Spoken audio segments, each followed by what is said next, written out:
ദൈവത്തോട് ഞാൻ സ്തോത്രം ചെയ്യുകയും സ്തുതിക്കുകയും ചെയ്യുന്നു. വളരെ അനുഗ്രഹീതമായ ഈ സുവിശേഷ യോഗത്തിൻ്റെ അവസാന രാത്രിയിൽ ബഹുമാന്യരായ കർത്തൃദാസന്മാരോടും പ്രത്യേകിച്ച് അങ്കമാലിയിൽ തടിച്ചുകൂടിയിരിക്കുന്ന ഈ നാട്ടിലെ നല്ലവരായ ദൈവവിശ്വാസികളും സുവിശേഷ സ്നേഹികളുമായിരിക്കുന്ന പ്രിയപ്പെട്ടവരോടും ഇവിടെയുള്ള പ്രാദേശിക സഭകളുടെ പ്രതിനിധികളും വിശ്വാസികളും കർത്തൃദാസന്മാരുമായിരിക്കുന്ന പ്രിയപ്പെട്ടവരോട് ചേർന്ന് ഈ പട്ടണ മധ്യത്തിൽ എൻ്റെ രക്ഷിതാവും വീണ്ടെടുപ്പുകാരനുമായിരിക്കുന്ന യേശുക്രിസ്തുവിനെ ഉയർത്തുവാൻ, ക്രിസ്തുവിനെ പ്രസംഗിപ്പാൻ ഇങ്ങനൊരവസരം ദൈവമായ കർത്താവ് ഒരുക്കി തന്നതോർത്ത് നിങ്ങളുടെ എല്ലാവരുടെയും നടുവിൽ നിന്നുകൊണ്ട് ഞാൻ എൻ്റെ കർത്താവിനെ നന്ദിയോടെ സ്തുതിക്കുകയും വാഴ്ത്തുകയും ചെയ്യുക.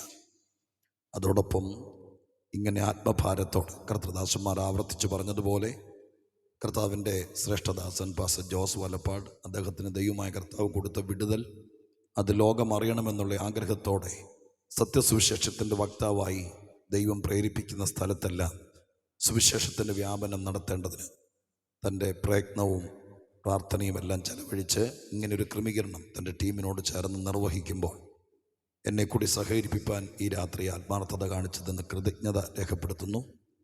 അദ്ദേഹത്തെ ദൈവം അനുഗ്രഹിക്കട്ടെ, ആ പ്രവർത്തനത്തെ ദൈവം മാനിക്കട്ടെ എന്ന് ആത്മാർത്ഥമായിട്ട് ഞാനും പ്രാർത്ഥിക്കുന്നു. ഈ രാത്രിയിലെ അധ്യക്ഷനായിരിക്കുന്ന കർത്തൃദാസൻ, ബഹുമാനായ ദൈവത്തിൻ്റെ ദാസൻ, ഈ വേദിയിലായിരിക്കുന്ന പ്രിയ KP വർഗീസ് പാസ്റ്റർ, അതുപോലെ ഇന്ന് സാക്ഷ്യം പറഞ്ഞ ബഹുമാനപ്പെട്ട കർത്താവിൻ്റെ ദാസൻ അക്ബർ അലി, അതുപോലെ ടോണി സാറ്, മനോഹരമായിരിക്കുന്ന ഗാനങ്ങൾ ആലപിക്കുന്ന പ്രിയപ്പെട്ടവർ എല്ലാവരെയും ഓർത്ത് ഞാൻ ദൈവത്തെ സ്തുതിക്കും. നിങ്ങൾക്കെല്ലാവർക്കും ആദരപൂർവ്വം വന്ദനം അറിയിച്ചുകൊണ്ട് വേഗത്തിൽ, സമയം മുമ്പോട്ട് പോയതുകൊണ്ട് വേഗത്തിൽ ദൈവവചനത്തിലേക്ക് നമ്മുടെ ശ്രദ്ധയെ തിരിക്കാൻ കർത്താവിൻ്റെ കൃപയിൽ ആശ്രയിക്കുന്നു. ഞാൻ എൻ്റെ ഹൃദയത്തിനകത്ത് ദൈവത്തിൻ്റെ വചനം നിങ്ങളുമായി പങ്കുവയ്ക്കാൻ തന്നിരിക്കുന്ന ആധാരവാക്യത്തിലേക്ക് അല്ലെങ്കിൽ കുറിവാക്യത്തിലേക്ക് കിടക്കുന്നതിനേക്കാൾ മുമ്പ് ഇവിടെ ഇരിക്കുന്ന ദൈവമക്കളോട്, സംഘാടകരോട്, പ്രാർത്ഥിക്കുന്നവരോട് പരിശുദ്ധാത്മാവിൻ്റെ ഹൃദയത്തിൽ പ്രേരിപ്പിക്കുന്നൊരു വസ്തുത പറഞ്ഞിട്ട് വാക്യം വായിച്ച് എനിക്ക് ലഭിച്ചിരിക്കുന്ന സമയപരിധിക്കുള്ളിൽ കർത്താവിനെ ഉയർത്തി സുവിശേഷം പറഞ്ഞ് അവസാനിപ്പിക്കാൻ ആഗ്രഹിക്കാം. ആത്മീക യോഗത്തിനെല്ലാം, ആത്മീയതയ്ക്കെല്ലാം രണ്ട് വശങ്ങളുണ്ട്. ഒന്ന് നമ്മൾ കാണുന്ന വശവും രണ്ട് കാണാത്ത വശവുമാണ്. ഇന്ന് രാത്രി ഇങ്ങനൊരു യോഗം ക്രമീകരിച്ചു. 2 ദിവസമായിട്ട് കർത്തൃദാസന്മാർ സാക്ഷ്യം പറഞ്ഞു, പ്രസംഗിച്ചു, പാട്ടുപാടി. ഇതെല്ലാം ഈ നാട്ടുകാർ കാണുന്നു, ചുറ്റുവട്ടത്തുള്ളവർ കാണുന്നു, നമ്മൾ പങ്കെടുക്കുന്നു. ഇതെല്ലാം കാണുന്ന വശമാണ്. എന്നാൽ മറ്റൊരു യോഗത്തിനും ഇല്ലാത്ത പ്രത്യേകതയാണ് സുവിശേഷ യോഗത്തിനുള്ളത്. ഈ യോഗത്തിനൊരു കാണാത്ത മണ്ഡലമുണ്ട്. സ്തോത്രം. അവിടെയാണ് യോഗത്തിൻ്റെ സകല വിജയവും ഇരിക്കുന്നത്. ഈ യോഗത്തിന് മാത്രമല്ല, ആത്മീകമായിരിക്കുന്ന ഒട്ടനവധി വിഷയങ്ങൾ വേദപുസ്തകത്തിൽ നിന്ന് ആ വിധത്തിൽ പഠിച്ചാൽ ഒരുപക്ഷെ കാണുന്ന തലം നമ്മൾ വിചാരിക്കുന്നത് പോലെ ആൾക്കാരുടെ മുമ്പിൽ ഒരു വലിയ വിജയ കാരണമായിരിക്കുകയല്ല, അല്ലെങ്കിൽ ഒരു വലിയ സംഭവമായിരിക്കുകയല്ല.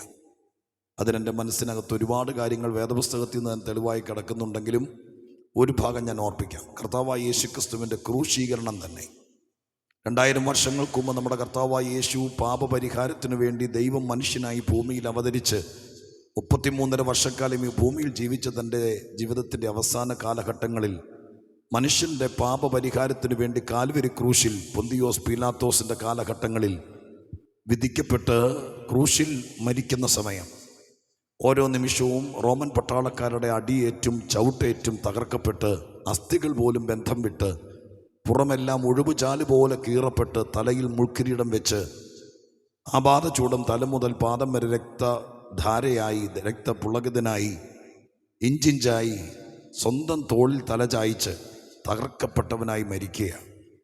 ആളുകൾ പോയപ്പോഴൊക്കെ തല കുലുക്കി ആക്ഷേപിച്ച് ചോദിച്ചു, ഹേ മറ്റുള്ളവരെ രക്ഷിക്കുന്നവനെ, നിന്നെ തന്നെ രക്ഷിച്ച് ക്രൂശിൽ നിന്ന് ഇറങ്ങി വായെന്നൊക്കെ തലകുലുക്കി പലരും പറഞ്ഞു കടന്നുപോയി. ആ കാഴ്ച പ്രഥമദൃഷ്ടിയാൽ കണ്ടാൽ അയ്യോ കഷ്ടം എന്നായിരിക്കും എല്ലാവരും പറയുന്നത്. കാരണം 33 വയസ്സുള്ള കോമള രൂപിയായ, തേജോ രൂപിയായ കർത്താവിനെ കാൽവരിയിൽ തകർത്തു. ക്രൂശിൽ അസ്ഥികൾ പോലും ബന്ധം വിട്ട്, ഞാൻ ആദ്യം ഓർപ്പിച്ചതുപോലെ, അടിച്ച് തകർത്ത് ഇല്ലാതാക്കിയതുപോലെ തീർക്കപ്പെടുകയാണ്. അത് കാണുന്ന പ്രഥമദൃഷ്ടിയാലുള്ള കാഴ്ചപ്പാട് കണ്ടാൽ, ഞാൻ ആദ്യം ഓർപ്പിച്ചതുപോലെ സുവിശേഷത്തിലേക്ക് എഴുതിയിരിക്കുന്നത് പോലെ തകർക്കപ്പെടുകയും വധിക്കപ്പെടുകയൊക്കെ ചെയ്യപ്പെടുകയാണ്. എന്നാൽ ഈ സംഭവം കണ്ടവർ തലകുലുക്കി ആക്ഷേപിച്ചു, ചിലർ അയ്യോഭാവം പ്രകടിപ്പിച്ചു. അങ്ങനെ ഒത്തിരി ആളുകൾ ക്രൂശീകരണത്തോടുള്ള ബന്ധത്തിൽ ആ രീതിയിൽ കാണാൻ കഴിയുന്നു. എന്നാൽ ഈ സംഭവത്തെ തന്നെ നാളുകൾക്ക് ശേഷം ധന്യനായ പൗലോസ്ലീഹ ആത്മാവിൽ കണ്ടു. എന്നിട്ട് അദ്ദേഹം കൊലോസ് ലേഖനത്തിൽ എഴുതിയിരിക്കുന്നത് ഇങ്ങനെയാണ്: ക്രൂശിൽ വെച്ച് യേശു എനിക്ക് ദാഹിക്കുന്നു എന്ന് നിലവിളിച്ചു. സ്തോത്രം. സ്വന്തം തോളിൽ തലചായ്ച്ചു, പ്രാണനെ വിട്ടു. പിതാവെ, എന്നെ കൈവിട്ടത് എന്ത് എന്ന് ഉറക്കെ ചോദിച്ചു. ഇതൊക്കെ ആളുകൾ കേട്ടതാണ്, മനസ്സിൽ ചോദിച്ചതല്ല, കേട്ടതാണ്. ഇതൊക്കെ കേട്ടാൽ ഒരുപക്ഷെ ആളുകൾക്ക് ഒരു ധാരണമായ കാര്യം തോന്നിയേക്കാം. എന്നാൽ നാളുകൾക്ക് ശേഷം പൗലോസ് ആ കാര്യം കാണുമ്പോൾ തോളിൽ തലചായ്ച്ച് എനിക്ക് ദാഹിക്കുന്നു എന്ന് ഉറക്കെ പറഞ്ഞ് മറ്റുള്ളവരുടെ മുമ്പിൽ ഒരു ധാരണമായ കാഴ്ചയായി തീർന്ന യേശുവിനെ അല്ല കാണുന്നത്. കൊലോസ് ലേഖനത്തിൽ വായിച്ചിട്ടുള്ള ദൈവമക്കൾക്കറിയാം, അവിടെ എഴുതിയിരിക്കുന്നത് ഇങ്ങനെയാണ്: ക്രൂശിൽ വെച്ച് അവൻ പിശാചിൻ്റെ ആയുധം പിടിച്ചു പറിച്ചു. സ്തോത്രം. ക്രൂശിൽ വെച്ച് അവൻ ജയോത്സവം കൊണ്ടാടി. ഇന്ന് രാത്രിക്കാലം ഇവിടെ ഇരിക്കുമ്പോൾ ദൈവസന്നിധിയിൽ ഓർത്തോളണം, 3 ദിവസത്തെ യോഗത്തിൽ ഒരുപക്ഷെ പച്ചയ്ക്ക് പറഞ്ഞാൽ കസേരകളൊക്കെ പലതും കാലിയാണ്. എങ്കിലും ഇതൊക്കെ ആളുകളുടെ ചിന്താഗതിക്കകത്ത് എന്തൊക്കെയാണെങ്കിലും ഇവിടെ ഇരിക്കുന്ന ദൈവമക്കൾ വിശ്വസിക്കണം, ഇതിൻ്റെ പുറകിൽ നമ്മളാരും കാണാത്ത ഭയങ്കര വിജയാഘോഷം പരിശുദ്ധാത്മാവ് നൽകാൻ പോകുകയാണെന്ന് അങ്കമാലിയിൽ ഞാൻ ആത്മപ്രേരണയിൽ പറയുമ്പോൾ ഈ ദേശത്തെ സ്നേഹിക്കുന്ന എത്ര ദൈവമക്കൾ, സുവിശേഷത്തെ സ്നേഹിക്കുന്നവർ, ഈ യോഗത്തിൻ്റെ പുറകിൽ ഈ കാണുന്നതല്ല, കാണാത്തതെന്തോ ദൈവം ചെയ്തിട്ടുണ്ട് എന്ന് വിശ്വസിക്കുന്നവരായ ദൈവത്തിൻ്റെ മക്കൾ ഒരുമിച്ച് സന്തോഷത്തോടെ അത് അംഗീകരിക്കുന്നവർ ചേർന്ന് ആത്മാവിൽ നിന്ന് പ്രതികരിച്ചുകൊണ്ട് സ്തോത്രം ചെയ്തോ, സ്തുതിച്ചുകൊണ്ടോ, കരമുയർത്തിയോ, കരമടിച്ചോ, എങ്ങനെയും ഇതിൻ്റെ പുറകിൽ ഒരു ദൈവദാസന് കൊടുത്ത ആത്മപ്രേരണ അങ്കമാലിയിൽ സുവിശേഷ യോഗമായി ഇവിടെ വെളിപ്പെട്ടുന്ന രാത്രി തിരശീല വീഴുമ്പോൾ, ഇത് കഴിയുമ്പോൾ, കാലങ്ങൾ കഴിയുന്നതിനേക്കാൾ മുമ്പ് ദുഷ്ടാത്മ ശക്തികളുടെ ആയുധം പിടിച്ചു പറിച്ചൊരു യോഗമായിരുന്നു അങ്കമാലിയിലെ പ്രസന്റ് മിനിസ്റ്റർ ചെയ്തതെന്ന് പറയത്തക്ക രീതിയിൽ സ്വർഗം പ്രവർത്തിക്കുമെന്ന് വിശ്വസിക്കുന്നവർ മാത്രം കേൾക്കാൻ പോകുന്ന വചനത്തിന് മുമ്പ് ശക്തിയോടെ, ആത്മബലത്തോടെ സ്തുതിക്കാനും സ്തോത്രം ചെയ്യാനും കഴിയുന്നതിന്റെ പരമാവധി ഈ രാത്രിയിൽ ഈ പട്ടണ മധ്യത്തിൽ രക്ഷകനായ ദൈവത്തെ മനസ്സിൽ പേറിക്കൊണ്ട് നന്ദിയോടെ ശബ്ദമുയർത്തി ദൈവത്തിന് സ്തോത്രം ചെയ്താട്ടെ. Praise the Lord, hallelujah. അതുകൊണ്ട് ഞാൻ ഉറച്ചു വിശ്വസിക്കുന്നു, ഇതൊരു വിജയാഘോഷമായി മാറും. സ്തോത്രം. ഒരു സുവിശേഷ യോഗത്തിൻ്റെയും ഒരു പരസ്യയോഗത്തിൻ്റെയും റിസൾട്ട് അന്ന് തന്നെ കിട്ടിയല്ല. സ്തോത്രം. കുറച്ച് കഴിയുമ്പോൾ ദൈവമായ കർത്താവ് അത് തെളിയിക്കും. അങ്ങനെ തന്നെ വിശ്വസിച്ചുകൊണ്ട് ഈ രാത്രി അത് തന്നെ സംഭവിക്കട്ടെ. ഈ രാത്രി ഞാൻ ഒന്നോടെ എൻ്റെ അകമഴിഞ്ഞ വിശ്വാസമനുസരിച്ച് ഇവിടെ നടക്കുന്ന സുവിശേഷ യോഗത്തിൽ നമ്മുടെ കർത്താവ് ചില ദുഷ്ടശക്തികളുടെ ആയുധം പിടിച്ചു പറിക്കുന്ന രാത്രിയായി മാറട്ടെ. ഒരുപക്ഷെ ഇവിടെ ഇരിക്കുന്ന കുടുംബങ്ങൾക്ക് വിരോധമായി ശത്രു ഉണ്ടാക്കിയിരിക്കുന്ന ആയുധം കടാരിയും വാളും തോക്കൊന്നുമായിരിക്കുകയില്ല. നിങ്ങളുടെ കുടുംബങ്ങളെ കണ്ണുനീരിൽ ആഴ്ത്താൻ ഇവിടെ സാക്ഷ്യം പറഞ്ഞ കർത്തൃദാസൻ ഓർപ്പിച്ചതുപോലെ പെറ്റ അമ്മയ്ക്കെന്നും കണ്ണീര് സമ്മാനിക്കാൻ പിശാച് കടിച്ചെടുത്ത് കൊണ്ടുപോയി തകർത്ത് കളയാൻ വെമ്പൽ കൊള്ളുന്ന ചിലതിനെതിരെ ഉണ്ടാക്കി വെക്കുന്ന സാത്താൻ്റെ ആയുധങ്ങൾ ഇവിടെ ഒരു കൂട്ടം ദൈവമക്കൾ ഒരുമിച്ച് ഈ പരസ്യ സ്ഥലത്ത് മേൽക്കൂരയില്ലാത്തൊരു ഗ്രൗണ്ടിന് കീഴെ ഇരുന്ന ആത്മശക്തിയോടെ ദൈവത്തെ സ്തുതിക്കുകയും ഓരോരുത്തരും മാറി മാറി സാക്ഷ്യം പറയുകയും ദൈവത്തിൻ്റെ വചനം പ്രസംഗിക്കപ്പെടുകയും ചെയ്തതുകൊണ്ട് ചില കുടുംബങ്ങൾക്ക് വിരോധമായി പിശാച് ഉണ്ടാക്കുന്ന ആയുധത്തെ സ്വർഗം ഇന്ന് രാത്രി പിടിച്ചു പറിച്ചിട്ട് യോഗം ആശീർവാദം പറഞ്ഞാൽ ചില കുടുംബങ്ങൾക്ക് അനുഗ്രഹമാകുമെന്ന് ഞാൻ അടിയുറച്ച് വിശ്വസിക്കുന്നു. അതിനുവേണ്ടി മാത്രം ഞാൻ ഇന്ന് രാത്രി പ്രസംഗിക്കാം. ഇവിടെ ഇരിക്കുന്ന ദൈവമക്കൾ സ്തോത്രത്തോടും സ്തുതിയോടും മഹത്വത്തോടും കൂടെ ഈ യോഗം നടക്കുമ്പോൾ ഇത് നടന്നതിൻ്റെ വെളിച്ചത്തിൽ ദൈവം ചില വിജയാഘോഷത്തിന് ചില വ്യക്തികൾക്കും കുടുംബങ്ങൾക്കും അവസരമുണ്ടാക്കട്ടെ എന്നുള്ള അകമഴിഞ്ഞ പ്രാർത്ഥനയോടെ ഇതിൻ്റെ സംഘാടകരെ ദൈവമായ കർത്താവ് ഉത്തരോത്തരം അനുഗ്രഹിച്ച് മാനിക്കട്ടെ എന്നുള്ള ദിവ്യത്തോടുള്ള ദിവ്യമായ പ്രാർത്ഥനയോടെ ഈ രാത്രി ഒരല്പസമയം ദൈവത്തിൻ്റെ വചനം നിങ്ങളുമായി പങ്കുവയ്ക്കാൻ റോമാലേഖനത്തിലെ ഒരു വാക്യം വിശിഷ്യാൽ ഈ യോഗം സംഘടിപ്പിച്ചിരിക്കുന്നത് നീണ്ടകാലം ജീവിതം മുഴുവൻ തകർത്ത് തീർത്ത് ഈ ലോകപ്രകാരം ജീവിച്ച് ഇവിടുത്തെ നിയമത്തിൻ്റെ വിധികൾക്ക് വിധേയപ്പെട്ട് കാരാഗ്രഹവാസം കഴിഞ്ഞ് മഹാദൈവത്തിൻ്റെ സ്നേഹം കൊണ്ട് ഇന്ന് മറ്റുള്ളവരെ രക്ഷയിലേക്ക് നയിപ്പാൻ യേശുക്രിസ്തുവിൻ്റെ സുവിശേഷത്തിൻ്റെ വക്താക്കളായി ജീവിക്കുന്ന ധന്യരായ കർത്തൃദാസന്മാരുടെ കണ്ണുനീരിൻ്റെയും വേർപ്പിൻ്റെയും അവർക്ക് ലഭിച്ച നന്മയുടെയും ഓഹരി മാറ്റിവെച്ച് ക്രമീകരിച്ചിരിക്കുന്ന യോഗമായിരിക്കയാൽ ആ ഒരു പശ്ചാത്തലത്തിൽ ഇന്ന് രാത്രി ഒരു ദൈവിക ദൂത് നിങ്ങളുമായി പങ്കുവെക്കാൻ റോമാലേഖനം 3-ാം അധ്യായത്തിൻ്റെ 9-ാം വാക്യം വായിച്ചുകൊണ്ട് ദൈവവചന ശുശ്രൂഷയിലേക്ക് പ്രവേശിക്കാൻ ആഗ്രഹിക്കുന്നു. റോമാലേഖനം 3-ാം അധ്യായം 9-ാം വാക്യം. ആകയാൽ എന്ത്? യെസ്, നമുക്ക് വിശേഷതയുണ്ടോ? അടുത്തത്. അശേഷമില്ല. യഹൂദന്മാരും യവനന്മാരും ഒരുപോലെ പാപത്തിന് കീഴാകുന്നു എന്ന് നാം മുമ്പേ തെളിയിച്ചുവല്ലോ. മതി, സ്തോത്രം.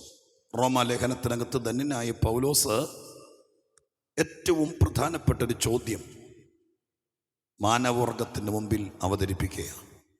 റോമാലേഖനത്തിൻ്റെ പ്രത്യേകത തന്നെ മനുഷ്യൻ ചെയ്ത എത്ര ക്രൂരമായ പാപമാണെങ്കിലും എത്ര നീതി കിട്ടാത്ത തെറ്റാണെങ്കിലും യേശുക്രിസ്തുവിനെ കാൽവരി ക്രൂശിൽ തകർക്കപ്പെടാൻ ഏൽപ്പിച്ചു കൊടുക്കുകയും ക്രൂശിൽ കർത്താവ് തൻ്റെ ചങ്കിലെ ചോര ഊറ്റി ഒഴിക്കുകയും അത് നിമിത്തം യേശുവിൻ്റെ രക്തത്തിൽ വിശ്വസിക്കുകയും ആ കാൽവരി മരണത്തെ വിശ്വസിക്കുകയും ചെയ്യുന്ന എത്ര വലിയ പാപിയാണെങ്കിലും ആ പാപിയെ സർവശക്തനായ ദൈവം നരകവിധിയിൽ നിന്ന് സൗജന്യമായി നീതീകരിക്കുന്നു എന്ന വാർത്ത ലോകത്തോടറിയിക്കാൻ വേണ്ടി പൗലോസ് അപ്പോസ്തലനെയാണ് ആ കാര്യം ദാർശനികമായി ഫലമേൽപ്പിച്ചത്. അന്ന് ഇന്നത്തെ പോലത്തെ മീഡിയ ഇല്ലാത്തത് കൊണ്ട് അദ്ദേഹത്തിന് ചെയ്യാൻ കഴിഞ്ഞ ഏറ്റവും വലിയ കാര്യം ഒരു സഭയ്ക്ക് ആ വിഷയം ഒരു ലേഖനമായിട്ട് എഴുതി കൊടുക്കുക എന്നതായിരുന്നു. ഒരു സഭയിൽ മാത്രം ഒതുങ്ങി നിൽക്കാതെ ലോകം മുഴുവൻ എല്ലാ കാലവും അറിയേണ്ട വസ്തുതയായിരിക്കാൻ മഹാദൈവത്തിൻ്റെ പ്രത്യേക സംരക്ഷണയിൽ ഇന്ന് രാത്രി നമ്മുടെ കയ്യിൽ വിവിധ ഭാഷകളിൽ ലഭിച്ചിരിക്കുന്ന വിശുദ്ധ തിരുവെഴുത്തിനകത്ത് ആ വലിയ സന്ദേശം, ലോകം കേൾക്കേണ്ട ഏറ്റവും പ്രധാനപ്പെട്ട സന്ദേശം എന്താണ്? ആ സന്ദേശം മനുഷ്യൻ എത്ര വലിയ ശാപത്തിൻ്റെ കീഴെയാണെങ്കിലും എത്ര വലിയ കുറ്റം ചെയ്തവനാണെങ്കിലും യേശുക്രിസ്തു മുഖാന്തരം ഏത് വലിയ പാപിക്കും ദൈവത്തിൻ്റെ സന്നിധാനത്തിൽ പാപമോചനമുണ്ട്, മോക്ഷമുണ്ട്, നീതീകരണമുണ്ടെന്നുള്ള വസ്തുത. സത്യത്തിൽ പ്രിയപ്പെട്ടവരെ, ഇവരൊക്കെ മാറി മാറി പറഞ്ഞ സാക്ഷ്യവും സന്ദേശവും ഞങ്ങൾ ഈ പറയുന്നതൊക്കെ ഏത് വിധത്തിൽ പറഞ്ഞാലും ഇതിൻ്റെ എല്ലാം ഉള്ളടക്കം ഇത്രയേ ഉള്ളൂ. ജീവിതത്തിൽ രക്ഷപ്പെടാൻ നിവൃത്തിയില്ലാതെ പാപം കഠോരമായിരിക്കുമ്പോൾ അതിനകത്ത് നിന്ന് ദൈവമായ കർത്താവ് ഒരു മോചനം തരാൻ വിശ്വസ്തനാണെന്നും ആ പാപമോചനത്തിന് വേദപുസ്തകം വിളിക്കുന്ന ഭാഷയാണ് നീതീകരിക്കപ്പെടുക എന്നുള്ളത്. ഈ പുസ്തകത്തിൽ പറയുന്നു, ദൈവം നീതീകരിച്ചവനെ ആര് കുറ്റം ചുമത്തും? സ്തോത്രം. സർവശക്തനായി ദൈവം നീതീകരിച്ചാൽ അവരെ പിന്നെ ലോകത്തിൽ കുറ്റം ചുമത്താൻ കഴിയില്ല. തത്വത്തിൽ ഇവരൊക്കെ രൂപാന്തരപ്പെട്ടത് സ്തോത്രം കുറേ ഉപദ്രവിക്കപ്പെട്ടത് കൊണ്ടോ കുറേ കാലം 4 ചുമലുകൾക്കകത്ത് കിടന്നതുകൊണ്ടോ അല്ല. അങ്ങനെയുള്ളവരൊക്കെ എത്രയോ പേര് ഇന്നും വർഷങ്ങൾ സ്തോത്രം മനസ്സ് മാറാതെ ആ നിലവാരത്തിൽ കിടക്കുമ്പോൾ ഇന്ന് രാത്രിയിലും കഴിഞ്ഞ ദിവസങ്ങളിലൊക്കെ ഇവിടെ സാക്ഷ്യമായി പറഞ്ഞവർക്കെല്ലാം ഉണ്ടായ മാറ്റം പരിശുദ്ധ ദൈവത്തിൻ്റെ മഹാകരുണ കൊണ്ട് യേശുവിനെ വിളിച്ചപേക്ഷിച്ചപ്പോൾ അവർക്ക് ദൈവമായ കർത്താവ് പാപമോചനം കൊടുത്തത് കൊണ്ടുണ്ടായ മാറ്റമാണ് മനുഷ്യന് വരുന്ന ഏറ്റവും വലിയ മാറ്റം. അത് വിശ്വസിക്കുന്ന ദൈവമക്കൾ ഇന്ന് രാത്രികാലം ഈ ഗ്രൗണ്ടിലുണ്ടെങ്കിൽ സന്തോഷത്തോടൊരു മനുഷ്യന് വരുന്ന ഏറ്റവും വലിയ മാറ്റം മക്കൾ വളരുമ്പോൾ ഉണ്ടാകുന്നതല്ല. തലമുടി നരയ്ക്കുമ്പോൾ, ജരാനരകൾ ബാധിക്കുമ്പോൾ, ചോരയും നീരും വറ്റുമ്പോൾ, ആരാണ്ടൊക്കെ ഉപദ്രവിച്ച് എല്ല് നുറുക്കി ഇടിച്ച് ഒരു മൂലയിൽ ഒതുക്കുമ്പോൾ ഉണ്ടാകുന്ന മാറ്റമല്ല. ഒരു മനുഷ്യനുണ്ടാകുന്ന ഏറ്റവും വലിയ മാറ്റം ഇന്ന് രാത്രി അങ്കമാലിക്കാർ കേൾക്കണം. യേശുക്രിസ്തുവിൻ്റെ രക്തത്താൽ വീണ്ടെടുക്കപ്പെടുമ്പോൾ ഒരു മനുഷ്യനുണ്ടാകുന്ന സമൂല മാറ്റത്തെക്കാൾ വലിയൊരു മാറ്റം മാനവരാശിക്ക് വേറെ വരാനില്ല, വന്നിട്ടില്ല. ആ മാറ്റം ഇന്ന് രാത്രി ചിലർക്ക് സംഭവിക്കണമെന്ന് ഇവിടെ ഇരിക്കുന്ന ദൈവമക്കൾ ആത്മാർത്ഥമായി പ്രാർത്ഥിക്കണം. നിങ്ങളുടെ വീട്ടിലും ആരെങ്കിലും ഇതുപോലെ സ്തോത്രം പറഞ്ഞാൽ അനുസരിക്കാതെ, പിടിച്ചാൽ കിട്ടാതെ വല്ലാത്തൊരു നിലവാരത്തിൽ അതപ്പതിച്ച് മുന്നോട്ട് പോകുന്നൊരു സ്ഥിതിയുണ്ടെങ്കിൽ നിങ്ങൾ ദൈവത്തോട് പ്രാർത്ഥിച്ചുകൊണ്ടിരിക്കുക, കർത്താവിനോട് പ്രാർത്ഥിക്കുക. അവരെ മാറ്റം വരുത്താൻ ദൈവം വിശ്വസ്തനായ ദൈവമാണ്. സ്തോത്രം. അങ്ങനെ പൗലോസ് മനുഷ്യനെ ദൈവം സൗജന്യമായി നീതീകരിക്കുന്നു എന്നുള്ള സന്തോഷ വാർത്ത അവതരിപ്പിക്കാൻ വേണ്ടി സ്തോത്രം ഈ ലേഖനം റോമാ സഭയ്ക്ക് എഴുതുമ്പോൾ അതിനകത്ത് സ്തോത്രം ഈ കാര്യം തെളിവിന് വേണ്ടി നല്ല രീതിയിൽ ഭാഷയുള്ള അവതരിപ്പിക്കാനും പറയാനും എഴുതാനും കഴിവുള്ള പൗലോസ് അപ്പോസ്തലൻ ആ കാര്യത്തെ മനുഷ്യന് മനസ്സിലാകാൻ വേണ്ടിയിട്ട് ആ വിഷയത്തിലേക്ക് പ്രവേശിക്കുകയാണ്. അതിനാമുഖമായിട്ട് എഴുതിയിരിക്കുന്ന ഭാഗങ്ങളിൽ ഒരു ഭാഗമാണ് നമ്മൾ വായിച്ച 3-ാം അധ്യായത്തിൻ്റെ 9-ാം വാക്യം. നിങ്ങൾ ആ വാക്യം ശ്രദ്ധിച്ചു കാണും. അവിടെ ചോദ്യമാണ്. വേദപുസ്തകത്തിൽ അനേക ചോദ്യങ്ങളുണ്ട്. സ്തോത്രം. ആ ചോദ്യങ്ങളൊക്കെ അതിഗംഭീരമായ ചോദ്യങ്ങളാണ്. ആ ചോദ്യങ്ങളുടെ ഉത്തരം കണ്ടെത്തുന്നത് തന്നെ ജീവിതത്തിലെ ഏറ്റവും വലിയ ധന്യതയാണ്. ഈ ചോദ്യം ഇങ്ങനെയാണ്: ആകയാൽ എന്ത്? നമുക്ക് വിശേഷതയുണ്ടോ? സ്തോത്രം. അതാണ് ചോദ്യം. ഇവിടെ നമുക്ക് എന്നുദ്ദേശിച്ചത് ഒരുപക്ഷെ ഇവിടെ ഇരിക്കുന്ന ദൈവമക്കൾ വിശ്വസിക്കുന്നവരായിരിക്കുന്ന ആളുകൾ, വേദപുസ്തകം വിശ്വസിക്കുന്ന തിരുസഭയുടെ അംഗങ്ങളായിരിക്കുന്ന ആളുകൾ തെറ്റിദ്ധരിക്കരുത്. നമുക്കെന്ന് പറഞ്ഞപ്പോൾ റോമാ സഭക്കാർക്കാണ് ഇത് എഴുതുന്നത്. അപ്പോൾ റോമാ സഭക്കാരെ ഉൾപ്പെടുത്തി സഭയ്ക്ക് വലിയ വിശേഷതയുണ്ടോ എന്നാണ് ചോദിച്ചത് എന്ന് തെറ്റിദ്ധരിക്കരുത്. സഭയ്ക്ക് എന്തെങ്കിലും വിശേഷതയുണ്ടോ എന്ന് ചോദിച്ചിട്ട് തൊട്ട് താഴെ എഴുത്തുകാരനായിരിക്കുന്ന പൗലോസ് ഒരു വിശേഷത ഇല്ലെന്നാണ് എഴുതിയിരിക്കുന്നത്. അങ്ങനെയാണെങ്കിൽ ഒരു വിശേഷതയില്ലെങ്കിൽ നമ്മൾ ഈ മഞ്ഞും കൊണ്ട് വൈകുന്നേരം ഇവിടെ വന്നിരുന്ന് ഇത് പ്രസംഗിച്ച് നാട്ടുകാരോട് പറഞ്ഞിട്ട് കഥയില്ല. ഇത് വിശേഷത ഉള്ളത് കൊണ്ടാണ് നമ്മൾ ഇന്ന് രാത്രികാലം ഇവിടെ വന്ന് ദൈവത്തിൻ്റെ നാമത്തെ ഉയർത്താനിടയാകുന്നത്. സ്തോത്രം. എത്ര പേർക്ക് ആ കാര്യത്തിൽ ദൈവത്തിന് സന്നിധാനത്തിൽ ആമയും പറയാൻ പറ്റും? എൻ്റെ ജീവിതത്തിൽ ദൈവത്തിൻ്റെ വചനം കേട്ടതുകൊണ്ട് വിശേഷതയുണ്ടായി. എൻ്റെ യേശുവിനെ രക്ഷകനായി സ്വീകരിച്ചതുകൊണ്ട് വിശേഷതയുണ്ടായി. ഞാൻ പ്രാർത്ഥിക്കാൻ തുടങ്ങിയതിന് ശേഷം വിശേഷതയുണ്ടായി. വചനം അനുസരിക്കാൻ തുടങ്ങിയതിന് ശേഷം എൻ്റെ കുടുംബത്തിന് വിശേഷതയുണ്ടായി. യേശുവിൻ്റെ കൽപ്പന അനുസരിച്ചതിന് ശേഷം എനിക്കും എൻ്റെ കുടുംബത്തിനും വിശേഷത ഉണ്ടായിട്ടേ ഉള്ളൂ എന്ന് വിശ്വസിക്കുന്ന ദൈവമക്കൾ ഇന്ന് രാത്രി സന്തോഷത്തോടെ ഈ ചുറ്റുവട്ടത്തുള്ള മുഴുവൻ ആളുകൾ നമ്മളെ ശ്രദ്ധിക്കുമ്പോൾ, എൻ്റെ ജീവിതത്തിൽ ഏറ്റവും വലിയ വിശേഷത ഉണ്ടായത് എൻ്റെ കുഞ്ഞ് പരീക്ഷയ്ക്ക് പാസ്സായത് കൊണ്ടല്ല, IELTS ജയിച്ചത് കൊണ്ടല്ല, UK വിസ കിട്ടിയത് കൊണ്ടല്ല. ഞങ്ങളുടെ ജീവിതത്തിലെ ഏറ്റവും വലിയ വിശേഷത തുടങ്ങിയത് യേശുവിനെ രക്ഷകനായി സ്വീകരിച്ചപ്പോൾ, സ്വർഗം ഞങ്ങളുടെ പാപത്തെ പരിഹരിച്ചപ്പോഴാണ് ഞങ്ങളുടെ വിശേഷത ആരംഭിച്ചതെന്ന് വിശ്വസിക്കുന്ന ദൈവമക്കൾ എത്രത്തോളം അതിനോട് കൂറ് പുലർത്താമോ അത്രയും കൂറ് പുലർത്തിക്കൊണ്ട് ദൈവത്തിന് നന്ദിയോടെ സ്തോത്രം ചെയ്യാൻ പറ്റുമെങ്കിൽ സ്തോത്രം ചെയ്യണം. ഹല്ലേലൂയ. സ്തോത്രം ചെയ്യുന്നു. ഹല്ലേലൂയ. കേൾക്കൂ. പിന്നെ സ്തോത്രം ദൈവസഭയോടല്ലെങ്കിൽ പിന്നെ എന്താണ് അങ്ങനെ ഒരു ചോദ്യം? റോമാ ലേഖനത്തിനകത്ത് നമുക്ക് എന്നുദ്ദേശിച്ചത് സഭയുടെ ആളുകളെ കൂട്ടി നിർത്തിക്കൊണ്ട് സ്തോത്രം വീണ്ടെടുക്കപ്പെട്ട ആളുകൾക്ക് എന്തെങ്കിലും വിശേഷതയുണ്ടോ? ഒരു വിശേഷതയില്ല എന്നാണോ പറഞ്ഞത് എന്നൊരു ധാരണ പെശക് വരും. അതുകൊണ്ട് ആ ഭാഗത്തെ കൃത്യമായി നിർവചിക്കേണ്ടതിന് നിങ്ങളുടെ ശ്രദ്ധയെ അതിലേക്ക് വീണ്ടും ഞാൻ ക്ഷണിക്കുകയാണ്. ഇവിടെ പൗലോസ് സ്തോത്രം മാനവവർഗത്തെ മുഴുവൻ ആളുകളെ ഒരുമിച്ച് നിർത്തിക്കൊണ്ടാണ് ചിന്തിക്കുന്നത്. 1, 2, 3 അധ്യായങ്ങളൊക്കെ ആ വിധത്തിൽ വായിച്ചാൽ നമുക്ക് മനസ്സിലാക്കാൻ കഴിയുന്നു. ലോകത്തിലെ സകലമായ ആളുകൾ, അതിനകത്ത് മതമില്ല, ജാതിയില്ല, സഭയില്ല, സമൂഹമില്ല, ആണെന്നില്ല, പെണ്ണെന്നില്ല, യഹൂദനെന്നില്ല, യവനെന്നില്ല. സ്തോത്രം. അതൊക്കെ അവിടെ വായിച്ചാൽ മനസ്സിലാകും. മൊത്തത്തിൽ മനുഷ്യൻ, ലോകത്തിൽ ജീവിച്ചിരിക്കുന്ന മനുഷ്യവർഗത്തിൻ്റെ പ്രതിനിധിയായി നിന്നുകൊണ്ടാണ് പൗലോസ് ചോദിക്കുന്നത്, ആകയാൽ എന്ത് നമുക്ക് വല്ല വിശേഷതയുണ്ടോ എന്ന് പറയുമ്പോൾ നമ്മളവിടെ മനസ്സിലാക്കേണ്ടത് മനുഷ്യന് വല്ല വിശേഷതയുണ്ടോ എന്നാണ് ചോദ്യം. ആകയാൽ എന്ത് നമുക്ക് എന്നുള്ളിടത്ത് ആ ചിത്രം തെളിഞ്ഞു കിട്ടേണ്ടതിന് നിങ്ങളുടെ മനസ്സിൽ സ്തോത്രം കുറിക്കൊള്ളണം. നമുക്ക് വല്ല വിശേഷതയുണ്ടോ എന്ന് പൗലോസ് ചോദിച്ചത് മനുഷ്യന് വല്ല വിശേഷതയുണ്ടോ എന്നാണ്. കേൾക്കൂ പ്രിയപ്പെട്ടവരെ. അപ്പോൾ ആ ചോദ്യം ഒന്നോടെ ആ വിധത്തിൽ ശ്രദ്ധിച്ചിട്ട് നമുക്കതിൻ്റെ മറുപടിയിലേക്ക് പ്രവേശിക്കാം. കേൾക്കണേ. ആകയാൽ എന്ത് മനുഷ്യന് വല്ല വിശേഷതയുണ്ടോ? ചോദ്യകർത്താവ് ഉത്തരം പറയുന്നു, അശേഷമില്ല എന്ന് പറയുമ്പോൾ നമ്മൾ സമ്മതിക്കുമെന്ന് എനിക്ക് തോന്നുന്നില്ല. നമുക്ക് സമ്മതിക്കാൻ പറ്റില്ല. കാരണം മനുഷ്യൻ്റെ വിശേഷതയാണല്ലോ ഇന്ന് ഈ ലോകത്തിൽ കാണുന്ന സകല ഭൗതികതയും. സ്തോത്രം. ശിലായുഗത്തിൽ നിന്ന് ആരംഭിച്ച മനുഷ്യൻ ഈ അത്യാധുനിക കാലഘട്ടത്തിൽ ഈ കണ്ടുപിടുത്തങ്ങൾ ഇതെല്ലാം ഇന്നത്തെ ആധുനിക സൗകര്യങ്ങളൊക്കെ എത്രയോ വലുതാണ്.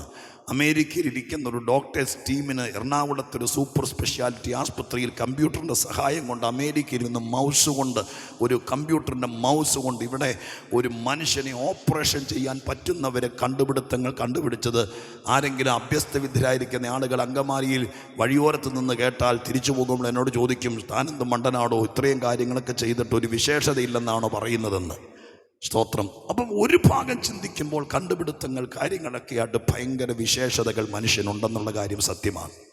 അപ്പോൾ തന്നെ ദൈവമായ കർത്താവിൻ്റെ ചിന്താഗതിയിൽ അല്ലെങ്കിൽ ദൈവത്തിൻ്റെ പദ്ധതിക്കകത്ത് ദൈവം മനുഷ്യനെ എന്തിന് സൃഷ്ടിച്ചോ ആ കാര്യങ്ങൾ നിർവഹിക്കപ്പെടാതെ വരുമ്പോൾ അവിടെയാണ് ദൈവമായ കർത്താവ് ഈ വാക്യത്തിൻ്റെ പ്രസക്തി പറയുന്നത്.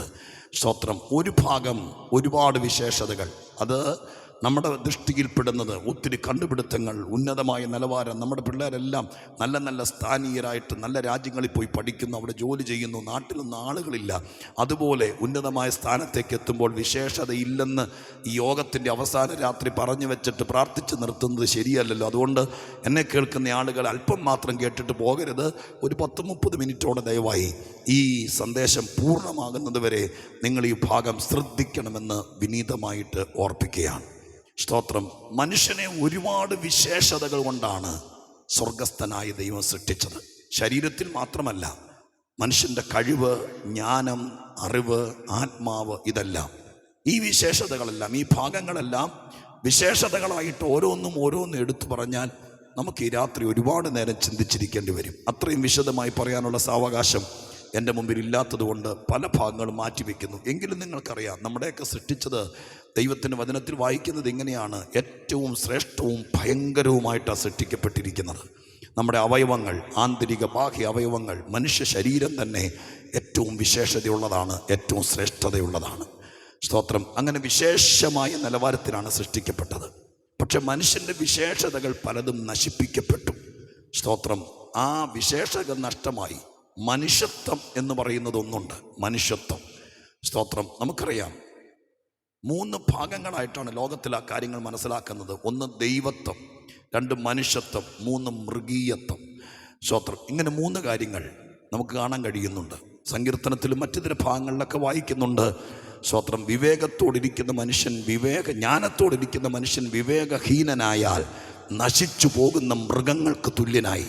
ആള് 2 കാലയിലായിരിക്കും നടക്കുന്നത്. പെർഫ്യൂം അടിച്ചായിരിക്കും നടക്കുന്നത്, ഹൈ ഹീൽഡ് ഷൂ ആയിരിക്കാം, ചിലപ്പോൾ സ്തോത്രം ഏത് രീതിയിലുമായിരിക്കാം. പക്ഷേ വിവേകം നഷ്ടപ്പെട്ടാൽ നശിച്ചു പോകുന്ന മൃഗങ്ങൾക്ക് തുല്യനാണെന്ന് ഒരുപക്ഷെ കൂടെ നടക്കുന്നവർക്ക് മനസ്സിലാകില്ല.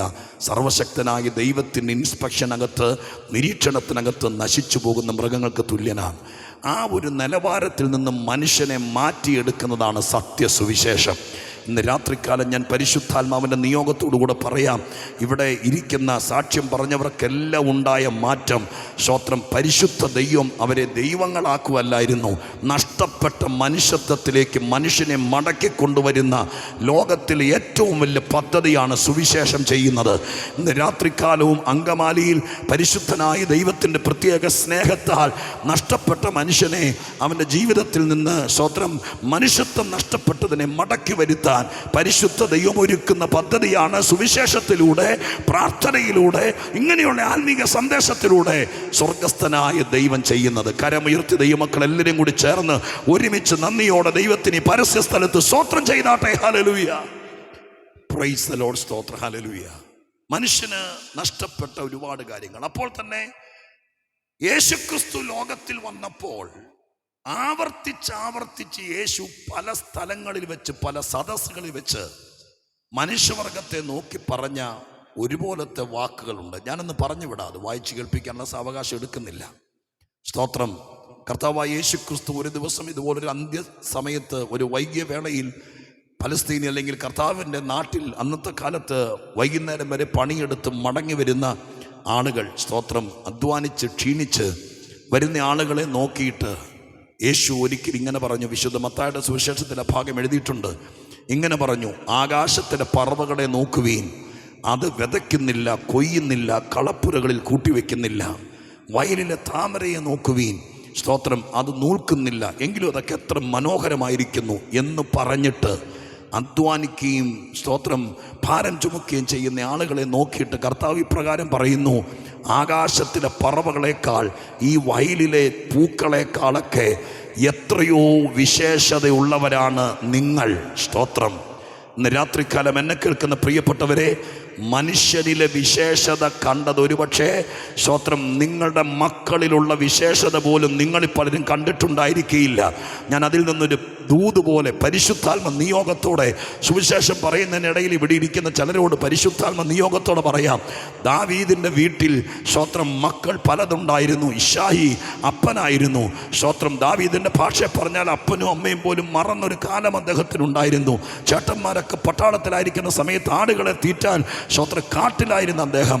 സ്തോത്രം. ദാവീദിൽ വലിയ പ്രതീക്ഷയൊന്നുമില്ലായിരുന്നു. നമ്മുടെ ഭാഷയെ പറഞ്ഞാൽ, ഇന്നത്തെ പ്രസംഗ സന്ദേശത്തിൻ്റെ വെളിച്ചത്തിൽ പറഞ്ഞാൽ, ദാവീദിൽ വലിയ വിശേഷതയൊന്നും അപ്പൻ കണ്ടില്ല.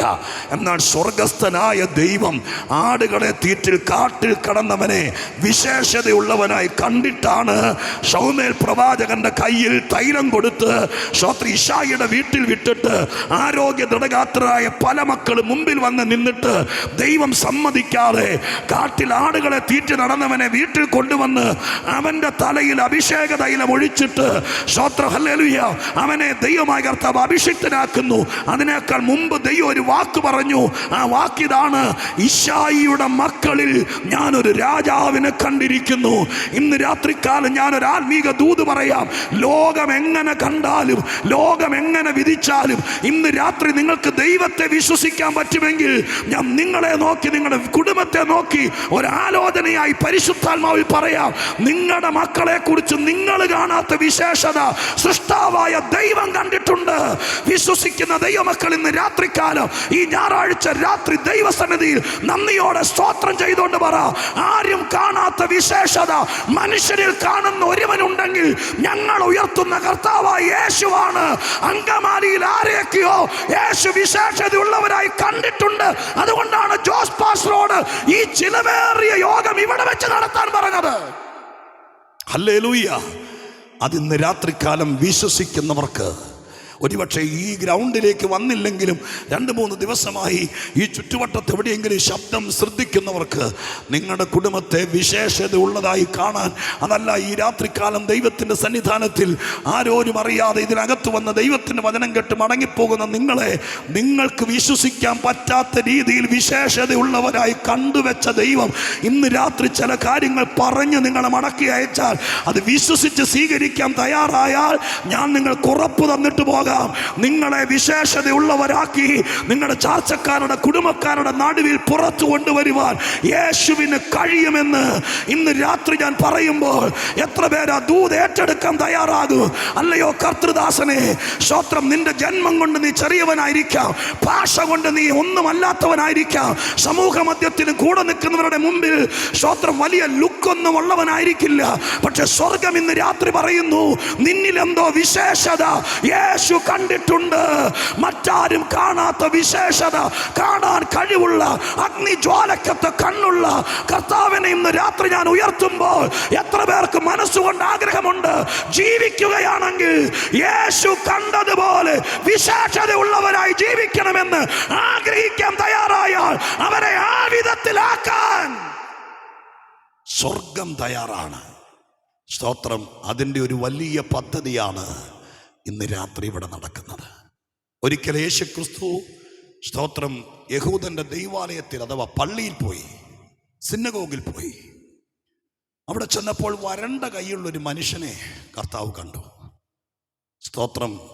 എല്ലാ ദിവസവും ആ പള്ളിയിൽ ആ മനുഷ്യൻ വരാറുണ്ട്. വരണ്ട കൈ എന്ന് പറയുമ്പോൾ നമുക്ക് ഊഹിക്കാം, ഹാൻഡിക്യാപ്ഡ്, എന്തോ ഒരു പോരായ്മ അദ്ദേഹത്തിൻ്റെ കൈക്ക്. പള്ളിയിൽ വന്നിരിക്കുകയാണ്. എല്ലാ ദിവസവും അദ്ദേഹത്തെ കാണാറുണ്ട്. കൂടെ കണ്ടപ്പോൾ ആരും പിന്നെ മൈൻഡ് ചെയ്യാറില്ല. അദ്ദേഹത്തെ എല്ലാവർക്കും അറിയാം. യേശു പള്ളിയിൽ വന്ന ദിവസം ആ മനുഷ്യനെ കണ്ടു. ബാക്കി ഒരു കൂട്ടം ആളുകൾ നിങ്ങളിരിക്കുന്നത് പോലെ ആ പള്ളിയകത്ത് എത്ര ആളുകൾ ഉണ്ടായിന്ന് എനിക്ക് കണക്കാക്കാൻ അറിയില്ല. ബാക്കി ആരെയും ശ്രദ്ധിക്കാത്ത സൃഷ്ടാവായിരിക്കുന്ന ക്രിസ്തു, തൻ്റെ സൃഷ്ടിയിൽ മണിമകുടമായിരിക്കുന്ന മനുഷ്യനുണ്ടായിരിക്കുന്ന ഒരു ബലഹീനത. അവൻ്റെ കൈക്ക് മാത്രമേ ഒരു ചെറിയ പ്രശ്നമുള്ളൂ. കണ്ടാൽ സുന്ദരനായിരിക്കാം, പേഴ്സണാലിറ്റി ഉള്ള മനുഷ്യനായിരിക്കാം, ഒരു യഹൂദൻ്റെ എല്ലാ കെട്ടും മട്ടും അവനിൽ കാണാം. പക്ഷേ യഹൂദന്മാർ സാധാരണ ധരിക്കുന്ന നീളം കുപ്പായം, വളരെ ലൂസായി ധരിക്കുന്ന ആ വലിയ കുപ്പായത്തിനകത്ത് അദ്ദേഹത്തിൻ്റെ വരണ്ട കൈ മറച്ചു വെച്ചിരിക്കുന്നത് സൃഷ്ടാവായിരിക്കുന്ന കർത്താവ് കണ്ടു. എന്നിട്ട് കർത്താവ് അവനോട് പറഞ്ഞു, ആ വരണ്ട കൈയുള്ള മനുഷ്യൻ എഴുന്നേറ്റ് നിൽക്കാൻ. സ്തോത്രം. യഹൂദന്മാർക്കൊരു പ്രശ്നമുണ്ട്. യഹൂദന്മാർക്കല്ല, പൊതുവിൽ മനുഷ്യർക്കുള്ള പ്രശ്നമുണ്ട്. അവൻ്റെ ബലഹീനത മറ്റൊരാൾ കാണുകയോ അറിയുകയോ ചെയ്യുന്നത്, പ്രത്യേകിച്ച് വേറൊരാൾ എടുത്തു കാണിക്കുന്നതൊക്കെ മനുഷ്യനെ സംബന്ധിച്ചൊരു കോംപ്ലക്സിൻ്റെ പ്രശ്നമാണ്. യഹൂദന്മാർക്ക് അത് ഇച്ചിരി അധികമാണ്. പള്ളിക്കകത്ത് വെച്ച് യേശു വന്നിട്ട് പറഞ്ഞു ആ മനുഷ്യൻ എഴുന്നേറ്റ് നിൽക്കാൻ. അവൻ്റെ ആ വരണ്ട കൈ കുറച്ചോട് ഒതുക്കി പിടിച്ച് എഴുന്നേറ്റ് നിൽക്കുമ്പോൾ യേശു മനഃപൂർവ്വം എന്നവണ്ണം പറഞ്ഞു ആ കൈ ഇങ്ങ് നീട്ടാൻ. സ്തോത്രം. അപ്പം എല്ലാവരും കണ്ടു, തിരിഞ്ഞു നോക്കി. നമുക്കറിയാം, സ്തോത്രം, ആ മനുഷ്യൻ്റെ മനോഭാവം എത്ര ഒരുപക്ഷെ ലജ്ജാകരമായിരിക്കാം. ഞാൻ നിങ്ങളിൽ ചിലരോടൊരു ദൂത് പറയാം. എൻ്റെ കർത്താവ് സമൂഹ മധ്യത്തിൽ നിൻ്റെ ബലഹീനതയുടെ നടുവിൽ നിന്നോട് എഴുന്നേക്കാൻ പറഞ്ഞിട്ടുണ്ടെങ്കിൽ നീ ഇരിക്കുന്നതിനേക്കാൾ മുമ്പ് കർത്താവ് നിൻ്റെ ബലഹീനത മാറ്റിയിട്ടേ ഇരുത്തത്തുള്ളൂ. ഞാൻ ആ പറഞ്ഞ ഭാഷ നിങ്ങൾക്ക് എത്ര പേർക്ക് മനസ്സിലായി എന്നറിയില്ല. നിൻ്റെ നാട്ടിൽ, നിൻ്റെ വീട്ടിൽ, നിൻ്റെ ചാർച്ചക്കാരുടെ ഇടയിൽ നിന്നെ ഒറ്റയ്ക്കുള്ളെങ്കിലും നിന്നെ ദൈവം എഴുന്നേൽപ്പിച്ചിട്ടുണ്ടെങ്കിൽ സമൂഹ മധ്യത്തിൽ നിന്റെ പോരായ്മകളെ എടുത്തു കാട്ടി നിന്നെ നാണിപ്പിക്കാനല്ല നിന്റെ നാട്ടിൽ ദൈവം നിന്നെ എഴുന്നേൽപ്പിച്ചിരിക്കുന്നത്. സ്വർഗം നിന്നെ എഴുന്നേൽപ്പിച്ചിരിക്കുന്നത് യേശുവിന് ചിലത് ചെയ്യാൻ കഴിയുമെന്ന് നിന്റെ ജീവിതത്തിലൂടെ തെളിയിക്കാനാണ്. അത് വിശ്വസിക്കുന്ന ദൈവമക്കൾ ഇന്ന് രാത്രികാലം സ്തോത്രത്തിൽ ജാഗരിച്ചുകൊണ്ടിരിക്കണം. ഹല്ലേലൂയ. ഞാൻ വളരെ ശാന്തമായിട്ട് ഇവിടുത്തെ അന്തരീക്ഷം, ഒന്നാമത് നിങ്ങൾ ഒരുപാട് ദൂരെയാണ് ഇരിക്കുന്നത്, രണ്ടാമത് എനിക്ക് നിങ്ങളെ ആരെയും കാണില്ല, ഇതെല്ലാം പരിഗണിച്ചുകൊണ്ട് വളരെ ശാന്തമായ ഒരു പരസ്യോഗത്തിൽ പ്രസംഗിക്കുന്ന പോലെ പ്രസംഗിച്ച് നിർത്താനാണ് എൻ്റെ മനസ്സുകൊണ്ട് ഞാൻ സെറ്റ് ചെയ്തത്. പക്ഷേ ഇതിനകത്തിരിക്കുന്ന ആരോടൊക്കെയോ സർവശക്തനായ ദൈവത്തിന് അഗാധമായിരിക്കുന്ന സ്നേഹമുള്ളത് കൊണ്ട് ഒരുപക്ഷെ ഇവിടെ വന്നില്ലെങ്കിലും 2-3 ദിവസമായി ഇതെന്താ നടക്കുന്നതെന്ന് ഇരുട്ടിൻ്റെ മറവിൽ മുഷിഞ്ഞ വസ്ത്രം ധരിച്ച് ദൂരത്ത് നിന്നുകൊണ്ട് മനസ്സ് മടിച്ച് ശ്രദ്ധിച്ച ആരെങ്കിലും ഉണ്ടെങ്കിൽ നിങ്ങളോടുള്ള ദൈവത്തിന്റെ അഗാധ സ്നേഹത്തിന്റെ പ്രദർശനം എന്ന വണ്ണം സ്വർഗം ഇന്ന് രാത്രി പറയുക, നിന്നെ നിന്റെ നാട്ടിൽ എഴുന്നേൽപ്പിച്ചത് ദൈവമാണെങ്കിൽ സർവശക്തനായ ദൈവം നിന്നെ ഇരുത്തുന്നതിനേക്കാൾ മുമ്പ് നിന്നിൽ ഒരു അത്ഭുതം ചെയ്തിട്ട് യേശു ദൈവമാണെന്ന്, അവന് ചിലത് ചെയ്യാൻ കഴിയുമെന്ന്, അവൻ സൃഷ്ടാവാണെന്ന് തെളിയിക്കാനാണ് നിന്റെ ബലഹീനതയോട് കൂടെ നിന്നെ എഴുന്നേൽപ്പിച്ചത്. സ്തോത്രം. ഹല്ലേലൂയ. ആ മനുഷ്യനോട് കൈ നീട്ടാൻ പറഞ്ഞു, കൈ നീട്ടി. സ്തോത്രം. ആ കൈ സൗഖ്യമാകട്ടെ എന്ന് പറഞ്ഞു. സൗഖ്യമായി അവൻ ഇരുന്നു. ഇത് സംഭവിച്ച സമയത്ത് ആ പള്ളിയിലെ ആളുകളെല്ലാം കൂടി യേശുവിനോട് അങ്ങ് പിണങ്ങിയിട്ട് പറഞ്ഞു, സൗഖ്യമാക്കാൻ വേറെ എത്രയോ ദിവസമുണ്ട്. അന്ന് ശബത്ത് ദിവസമായിരുന്നു, യഹൂദന്റെ പ്രത്യേക ദിവസമായിരുന്നു. ശബത്ത് ദിവസത്തിൽ മാത്രമാണോ സൗഖ്യമാക്കാൻ കണ്ടുള്ളൂ എന്ന ചോദ്യം. ആ ചോദ്യത്തിൻ്റെ വെളിച്ചത്തിൽ യേശു പറഞ്ഞ മറുപടിക്കകത്ത് വിശേഷതയുണ്ട്. അതുകൊണ്ട് ഞാൻ ഇടയ്ക്ക് ഈ ഭാഗം പറഞ്ഞു വന്നപ്പോൾ ആരോടോ ഉള്ള ഒരു ദൈവത്തിൻ്റെ സ്നേഹപ്രകടനവും അവരെ ധൈര്യപ്പെടുത്താനുള്ള ഒരു ദൈവിക ദൂതുമായിട്ടാണ് ഞാൻ ആദ്യം പറഞ്ഞത്. എഴുന്നേൽപ്പിച്ച ദൈവമാണെങ്കിൽ ലജ്ജിപ്പിക്കാതെ ഇരിക്കുന്നതിനേക്കാൾ മുമ്പ് ദൈവം ചിലത് ചെയ്യുമെന്ന് പറഞ്ഞത് നിങ്ങളിൽ ആരോടോ ഉള്ള ഒരു പ്രവചനദൂതായിട്ടെടുത്തോ. ഏറ്റെടുത്താൽ ഒരുപക്ഷെ ഫെബ്രുവരി തീരുന്നതിനേക്കാൾ മുമ്പ് സ്വർഗ്ഗം അത് ചെയ്യാനും വിശ്വസ്തനായിരിക്കും. സ്തോത്രം. പക്ഷെ ഒരു കാര്യം ഓർത്തോളണം, കർത്താവ് നിന്നോട് എഴുന്നേക്കാൻ പറഞ്ഞാൽ എഴുന്നേറ്റോളണം. സ്തോത്രം. ഇന്ന് രാത്രി 2-3 ദിവസമായി സുവിശേഷം കേൾക്കുമ്പോൾ ഇത് സത്യമാണെന്നറിഞ്ഞ് നിന്നെ നിൻ്റെ വീട്ടുകാരുടെ നടുവിൽ ആരും കൂട്ടില്ലെങ്കിലും നീ ഇത് വിശ്വസിച്ച് എഴുന്നേക്കാമോ എന്ന് ചോദിച്ചാൽ എഴുന്നേക്കാൻ തയ്യാറാകുകയാണെങ്കിൽ ഞങ്ങളെല്ലാം ഈ സ്റ്റേജിലിരിക്കുന്ന പലരും പറയും, യേശു വിളിച്ചപ്പോൾ എഴുന്നേറ്റതാണ് ഇന്ന് രാത്രി ഞങ്ങൾക്ക് ഇവിടെ സമാധാനത്തോടെ നിൽക്കാൻ പറ്റിയത്, ഞാൻ ഇന്ന് രാത്രി ഇവിടെ വരാനിടയായത്. സ്തോത്രം. യേശു വിളിച്ചപ്പോൾ എഴുന്നേറ്റത് കൊണ്ടാണ് ഇന്ന് ആ മാറ്റം വന്നത്. ആ മാറ്റത്തിന് വിധേയപ്പെടാൻ തയ്യാറാണെങ്കിൽ ആൾക്കൂട്ടത്തിൽ ഒരുവനായിരിക്കുമ്പോഴല്ല, അവൻ്റെ വിളി കേൾക്കാൻ എഴുന്നേക്കാൻ സന്നദ്ധരായിരിക്കണം. ഞാൻ ഇന്ന് രാത്രി സുവിശേഷ പ്രസംഗത്തിൻ്റെ ഭാഗമായിട്ട് അതായിരുന്നു പ്രസംഗിച്ചിരുന്നെങ്കിൽ, ആ ഭാഗം മാത്രമായിരുന്നെങ്കിൽ അത് ഞാൻ കുറച്ചുകൂടെ ഭംഗിയായിട്ട് പറഞ്ഞേനെ. പക്ഷേ ഞാൻ വായിച്ചിട്ടിരിക്കുന്ന വാക്യം സമയപരിധിക്കുള്ളിൽ അവസാനിപ്പിക്കേണ്ടതും അനിവാര്യമാണല്ലോ. യേശുവിനോട് അവർ കയർത്തു, ശബത്ത് ദിവസത്തിലാണോ സൗഖ്യമാക്കേണ്ടത് എന്ന് ചോദിച്ചപ്പോൾ യേശു പറഞ്ഞ മറുപടി എന്താണെന്നറിയാമോ?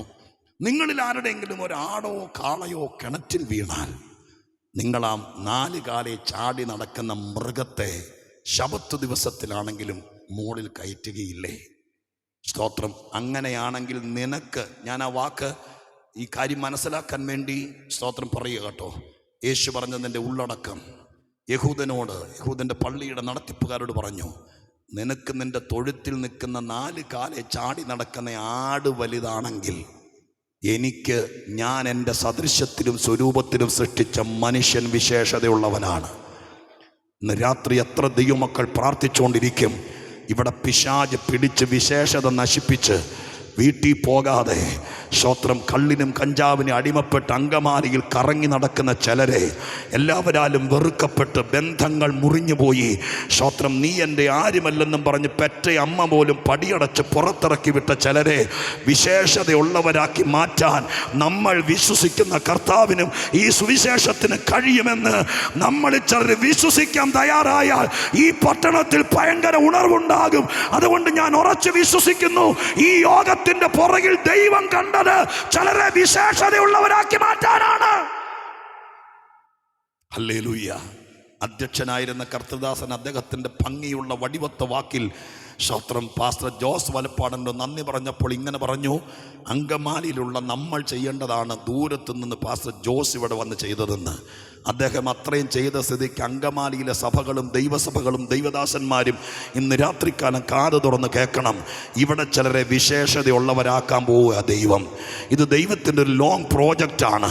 അതിനിവിടുത്തെ സഭകൾ ഇന്ന് രാത്രി മുതൽ ദൈവത്തോട് പ്രാർത്ഥിക്കാൻ തുടങ്ങിയാൽ സർവശക്തനായ ദൈവം ഇതിൻ്റെ പുറകിൽ മുതൽ മുടക്കിയതും കണ്ണീരൊഴുക്കിയതും പ്രാർത്ഥിച്ചതും ആരാണെങ്കിലും ഇവിടെ ചിലരെ, ആർക്കും വേണ്ടാത്ത ചിലരെ, ആർക്കും നന്നാക്കാൻ കഴിയാത്ത ചിലരെ, പലരും ഉപേക്ഷിച്ച ചിലരെ എൻ്റെ യേശു ചിലരെ എതിർത്താലും ഇന്ന് രാത്രികാലമായി എതിർപ്പിനെ അവഗണിച്ചുകൊണ്ട് സ്വർഗം ചിലരെ വിശേഷതയുള്ളവരാക്കാൻ പോകുകയാണെന്ന് ആത്മാവുദാനം അങ്കമാലിയിൽ പറയുമ്പോൾ ആ കാര്യത്തിന് ഇന്ന് രാത്രി മനസ്സോടെ സ്വീകരിക്കാൻ ആരെങ്കിലുമൊക്കെ ഉണ്ടാകും. ആ വാക്യത്തിൽ നിന്ന് നമുക്ക് മനസ്സിലാക്കാൻ പറ്റും സഹചരേ, ചിലരെ രക്ഷപ്പെടുത്താൻ കർത്താവ് നോക്കിയാൽ പോലും അതിനെതിര് പറയുന്നവർ കാണും. സ്തോത്രം. അവനാ കയ്യും വരണ്ട് മുഖം വാടി, സ്തോത്രം, വീട്ടിലൊരു ബലഹീനനായി, പ്രത്യേകിച്ച് തിരസ്കരിക്കപ്പെട്ടവനും തള്ളപ്പെട്ടവനുമായി അവൻ്റെ നാട്ടിൽ ഒതുങ്ങിയിരിക്കുന്നതിൽ ആർക്കും വിഷമമില്ല. മറ്റുള്ളവരെ പോലെ സ്തോത്രം മാന്യമായി വസ്ത്രം ധരിച്ച് ആരോഗ്യത്തോടെ കൈ വരൾച്ച മാറി നേരെ നിൽക്കുന്നത് കാണുമ്പോൾ ചിലർക്കെങ്കിലും പ്രശ്നം കാണും. ഇന്ന് രാത്രി നിങ്ങൾക്കത് തിരിച്ചറിയാനുള്ള വിവേകം സ്വർഗം തന്നിരുന്നെങ്കിൽ ഞാൻ ആത്മാർത്ഥമായി പ്രാർത്ഥിക്കുന്നു. ആരൊക്കെ എതിർത്താലും ഇന്ന് രാത്രി നീ യേശുവിൻ്റെ കൂടെ നിൽക്കണം. എന്നിട്ട് ഇന്ന് രാത്രി ഇതിനകത്തിരിക്കുന്നവരോ പുറത്ത് നിൽക്കുന്നവരോ ബാക്കി ഇന്ന് രാത്രി എൻ്റെ സന്ദേശത്തിൻ്റെ എല്ലാ വാക്കും മറന്നാലും നിങ്ങൾ തിരിച്ചു പോകുമ്പോഴും ഈ ദിവസങ്ങളും കൂടെ കൂടെ പറയണം, എൻ്റെ യേശു എന്നെ വിശേഷതയുള്ളവനാക്കാൻ തീരുമാനിച്ചിരിക്കുന്നു. ഈ രാത്രി നിനക്ക് കടഭാരമോ രോഗമോ പ്രശ്നമോ എന്തുമാകട്ടെ, ആരോടും പറയാൻ പറ്റാത്ത രഹസ്യ ഭാരങ്ങളും പാപങ്ങളും നിന്നെ വല്ലാതെ കുഴയ്ക്കുന്നെങ്കിൽ പരിശുദ്ധനായ ദൈവം ഇന്ന് രാത്രി പറയുന്ന സന്ദേശം കേൾക്ക്. നീ ആരോടും പറയണ്ട, ദൈവസന്നിധിയിൽ നിന്നോട് തന്നെ പറ, ആർക്കും വേണ്ടാത്ത എന്നെ വിശേഷതയുള്ളവനാക്കി മാറ്റാമെന്നൊരു സ്നേഹത്തിൻ്റെ സന്ദേശം എൻ്റെ ആയുസ്സിൽ ആദ്യമായി ഫെബ്രുവരി മാസം 9 രാത്രി, ഞായറാഴ്ച രാത്രി ഞാൻ കേട്ടു. അതിന്ന് രാത്രി എൻ്റേതാക്കി മാറ്റുകയാണ് എന്ന് ഹൃദയത്തിൽ വിശ്വസിച്ച് വിദ്യാഭ്യാസം തകർന്ന്, ജീവിതം തകർന്ന്, കുടുംബം ആടി ഉലഞ്ഞ്, ഏറ്റവും സ്നേഹിക്കേണ്ടവർ ഇട്ടിട്ട് പോയ നിന്നെ എൻ്റെ ദൈവം വിശേഷതയുള്ളവരാക്കി, വേദപുസ്തകത്തിന്റെ ഭാഷയെ പറഞ്ഞാൽ ആകാശത്തിലെ നക്ഷത്രത്തെ പോലെ സമൂഹ മധ്യത്തിൽ അവതരിപ്പിക്കാൻ കർത്താവിന് കഴിയും. അത് സംഭവിക്കട്ടെ എന്ന് എൻ്റെ മനസ്സുകൊണ്ട് ഞാൻ ഇവിടെ നിൽക്കുമ്പോൾ കൂടെ കൂടെ പ്രാർത്ഥിക്കുന്നു. സ്തോത്രം. ഞാനിത് അനുഭവിച്ചിട്ടുള്ളവനാണ്. എല്ലാവരുടെ തള്ളലും തുപ്പലും ആട്ടലും എല്ലാം അനുഭവിച്ചിന്ന് രാത്രികാലം മഹാദൈവത്തെ മാത്രം കൂട്ടുപിടിച്ചതുകൊണ്ട്, യേശുവിനെ മാത്രം ആശ്രയിച്ചതുകൊണ്ട് ഇന്ന് രാത്രി ദൈവസന്നിധി നിൽക്കാൻ പറ്റിയത്, ഈ വിശേഷ ദൂത് എൻ്റെ ദൈവദാസന്മാരുടെ കൂടെ എനിക്ക് പറയാൻ പറ്റിയത് കർത്താവ് ആ വിധത്തിൽ ഇടപെട്ടതുകൊണ്ടാണ്. അതുകൊണ്ട് ഈ രാത്രി കൃപയുടെ വാതിൽ അടഞ്ഞിട്ടില്ല. സ്തോത്രം. ദൈവം അത് ചെയ്യാൻ വിശ്വസ്തനായ ദൈവമാണ്. മറ്റൊരു സന്ദർഭത്തിൽ യേശുക്രിസ്തു പറഞ്ഞു, ഞാൻ പറഞ്ഞല്ലോ, കർത്താവ് ഇവിടെ വന്നിട്ട് ഈ കാര്യം ആവർത്തിച്ച് പറഞ്ഞു. ഒരു പ്രാവശ്യം സ്തോത്രം പ്രഭാഷണ മധ്യത്തിൽ അബദ്ധത്തിൽ പറഞ്ഞു പോയതല്ല, ആവർത്തിച്ച് യേശു പറഞ്ഞു ഏത് മനുഷ്യൻ വിശേഷതയുള്ളവനാണെന്ന്. മൂന്നാമത് പറഞ്ഞത് സന്ദർഭം നിങ്ങളുടെ ഓർമ്മയിൽ കാണും, വേദപുസ്തകം വായിച്ചിട്ടുള്ളവരുടെ ഓർമ്മയിൽ കാണും. ഒരു ദിവസം വൈകുന്നേരം ഒരു അന്തിച്ചന്തയിലായിരിക്കാം. ഒരുപാട് ആളുകൾ വൈകുന്നേരം ഇങ്ങനെ, ഇന്നത്തെ പോലത്തെ സൂപ്പർ മാർക്കറ്റ് യുഗമല്ലല്ലോ അന്ന്, സന്ധ്യാസമയമാകുമ്പോഴത്തേക്കും നമ്മുടെയൊക്കെ നിങ്ങളിപ്പരുടെയൊക്കെ ചെറുപ്പത്തിൽ സ്തോത്രം അന്തിച്ചന്തകളിൽ വൈകുന്നേരങ്ങളിൽ കച്ചവടം നടക്കും. ആ കാലഘട്ടത്തിൽ കറൻസി ഇല്ല. സ്തോത്രം. ഏതെങ്കിലും കൃഷിഫലങ്ങൾ അങ്ങോട്ട് കൊടുത്തിട്ട് അന്ന് വേണ്ട സാധനങ്ങൾ ഇങ്ങോട്ട് വാങ്ങിക്കുക. നമ്മുടെയൊക്കെ ചെറുപ്പത്തിൽ, എൻ്റെ ചെറുപ്പത്തിൽ ഞാൻ ഓർക്കുന്നുണ്ട്, ഈ നാട്ടിൽ തന്നെ നമ്മുടെ വീട്ടിലുണ്ടാകുന്ന ചക്കയോ ചക്കക്കുരുവോ ചേനയൊക്കെ അങ്ങോട്ട് കൊടുത്തിട്ട് അവലോ അരിയോ മലരോ ഒക്കെ ഇങ്ങോട്ട് വാങ്ങിക്കുന്നൊരു കാലഘട്ടം ഉണ്ടായിരുന്നു. അങ്ങനെയാണ് ഈ 2000 വർഷങ്ങൾക്കപ്പുറമൊക്കെ എത്രയോ ആ ബിസിനസ് ചന്ത തന്നെ എന്തായിരിക്കുമെന്ന് നിങ്ങൾക്ക് ഊഹിക്കാൻ പറ്റുമെന്ന് എനിക്കറിയില്ല. അങ്ങനെ ചന്തയിൽ കർത്താവ് സ്തോത്രം ജനസമക്ഷം ആളുകൾ കൂടി വന്ന് നിൽക്കുന്നതിൻ്റെ മധ്യത്തിൽ നിൽക്കുമ്പോൾ കർത്താവ് ഒരു കാഴ്ച കണ്ടു. കാഴ്ച ഇതാണ്, 2 കാശിനൊരു മനുഷ്യൻ 5 കുരികിലിനെ വിൽക്കുന്നു. അയക്കത് വിറ്റിട്ട് വീട്ടിൽ പോകണം. സ്തോത്രം. ഹല്ലേലൂയ. 5 കുരികിലിനെ വിൽക്കുന്നു. സ്തോത്രം. വേദശാസ്ത്രിമാരുടെ അഭിപ്രായ പ്രകാരം എന്നേക്കാൾ ശക്തന്മാരയക്കുന്ന പ്രഭാഷകര ഭാഗങ്ങൾ പ്രസംഗിച്ച് കേട്ടിട്ടുള്ളത്, 1 കാശിന് സ്തോത്രം 2 കുരികിൽ, 2 കാശിന് 4 കുരികിൽ. അദ്ദേഹത്തിനത് വിറ്റ് തീർത്തിട്ട് വീട്ടിൽ പോകാൻ വേണ്ടി ഒരെണ്ണം ഓഫറായി ഫ്രീ ആയിട്ട് കൊടുക്കുക.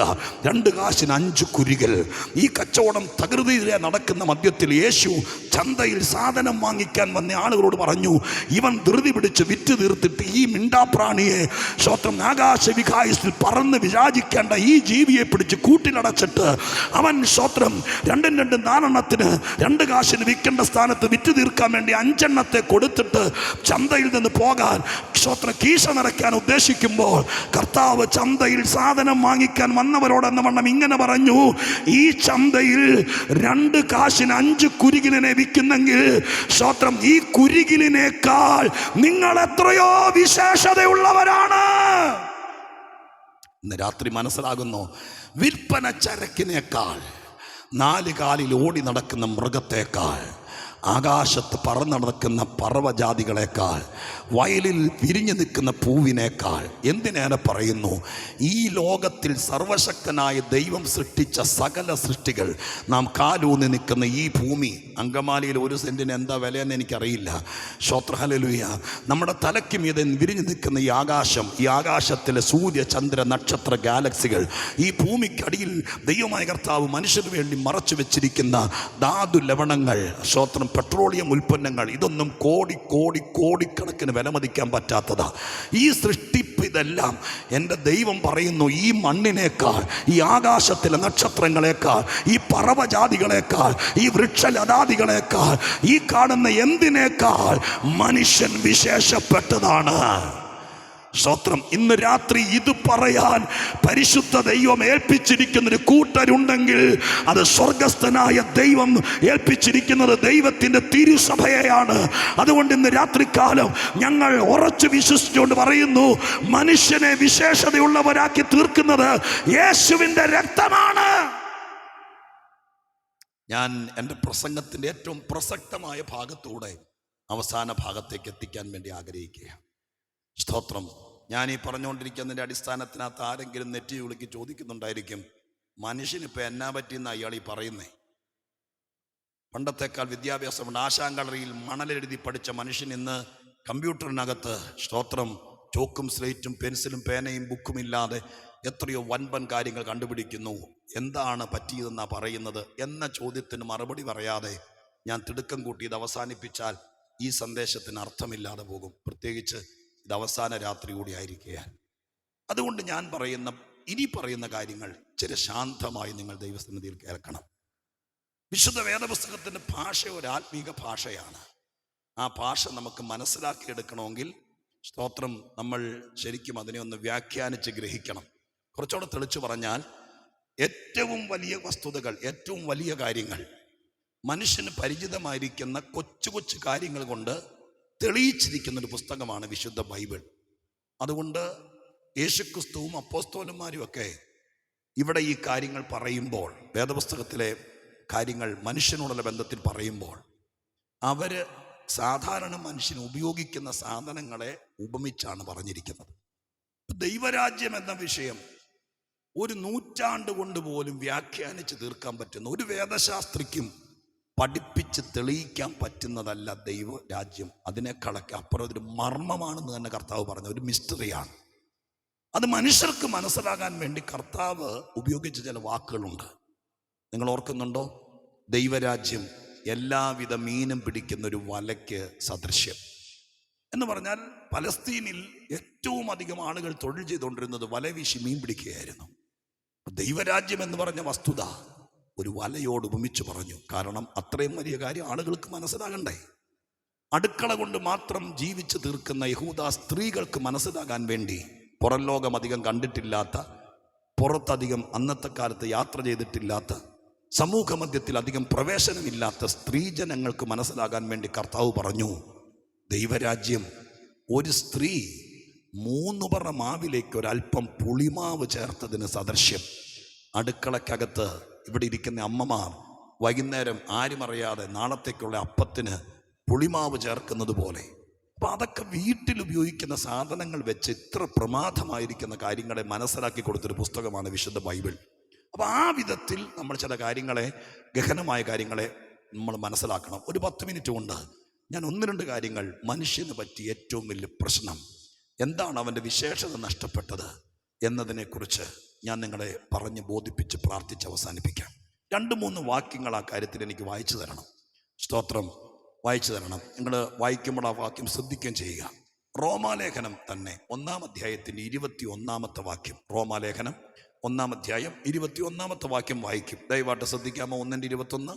അവർ ദൈവത്തെ അറിഞ്ഞിട്ടും അവനെ ദൈവമെന്നോർത്ത് മഹത്വീകരിക്കുകയോ അടുത്തത് നന്ദി കാണിക്കുകയോ ചെയ്യാതെ അടുത്തത് തങ്ങളുടെ നിരൂപണങ്ങളിൽ വ്യർത്ഥരായി തീർന്നു. അടുത്ത വാക്ക്, അവരുടെ വിവേകമില്ലാത്ത ഹൃദയം ഇരുണ്ടുപോയി. നോക്കൂ, ആ വാക്ക് കണ്ടോ? അവരുടെ വിവേകമില്ലാത്ത ഹൃദയം ഇരുണ്ടുപോയി.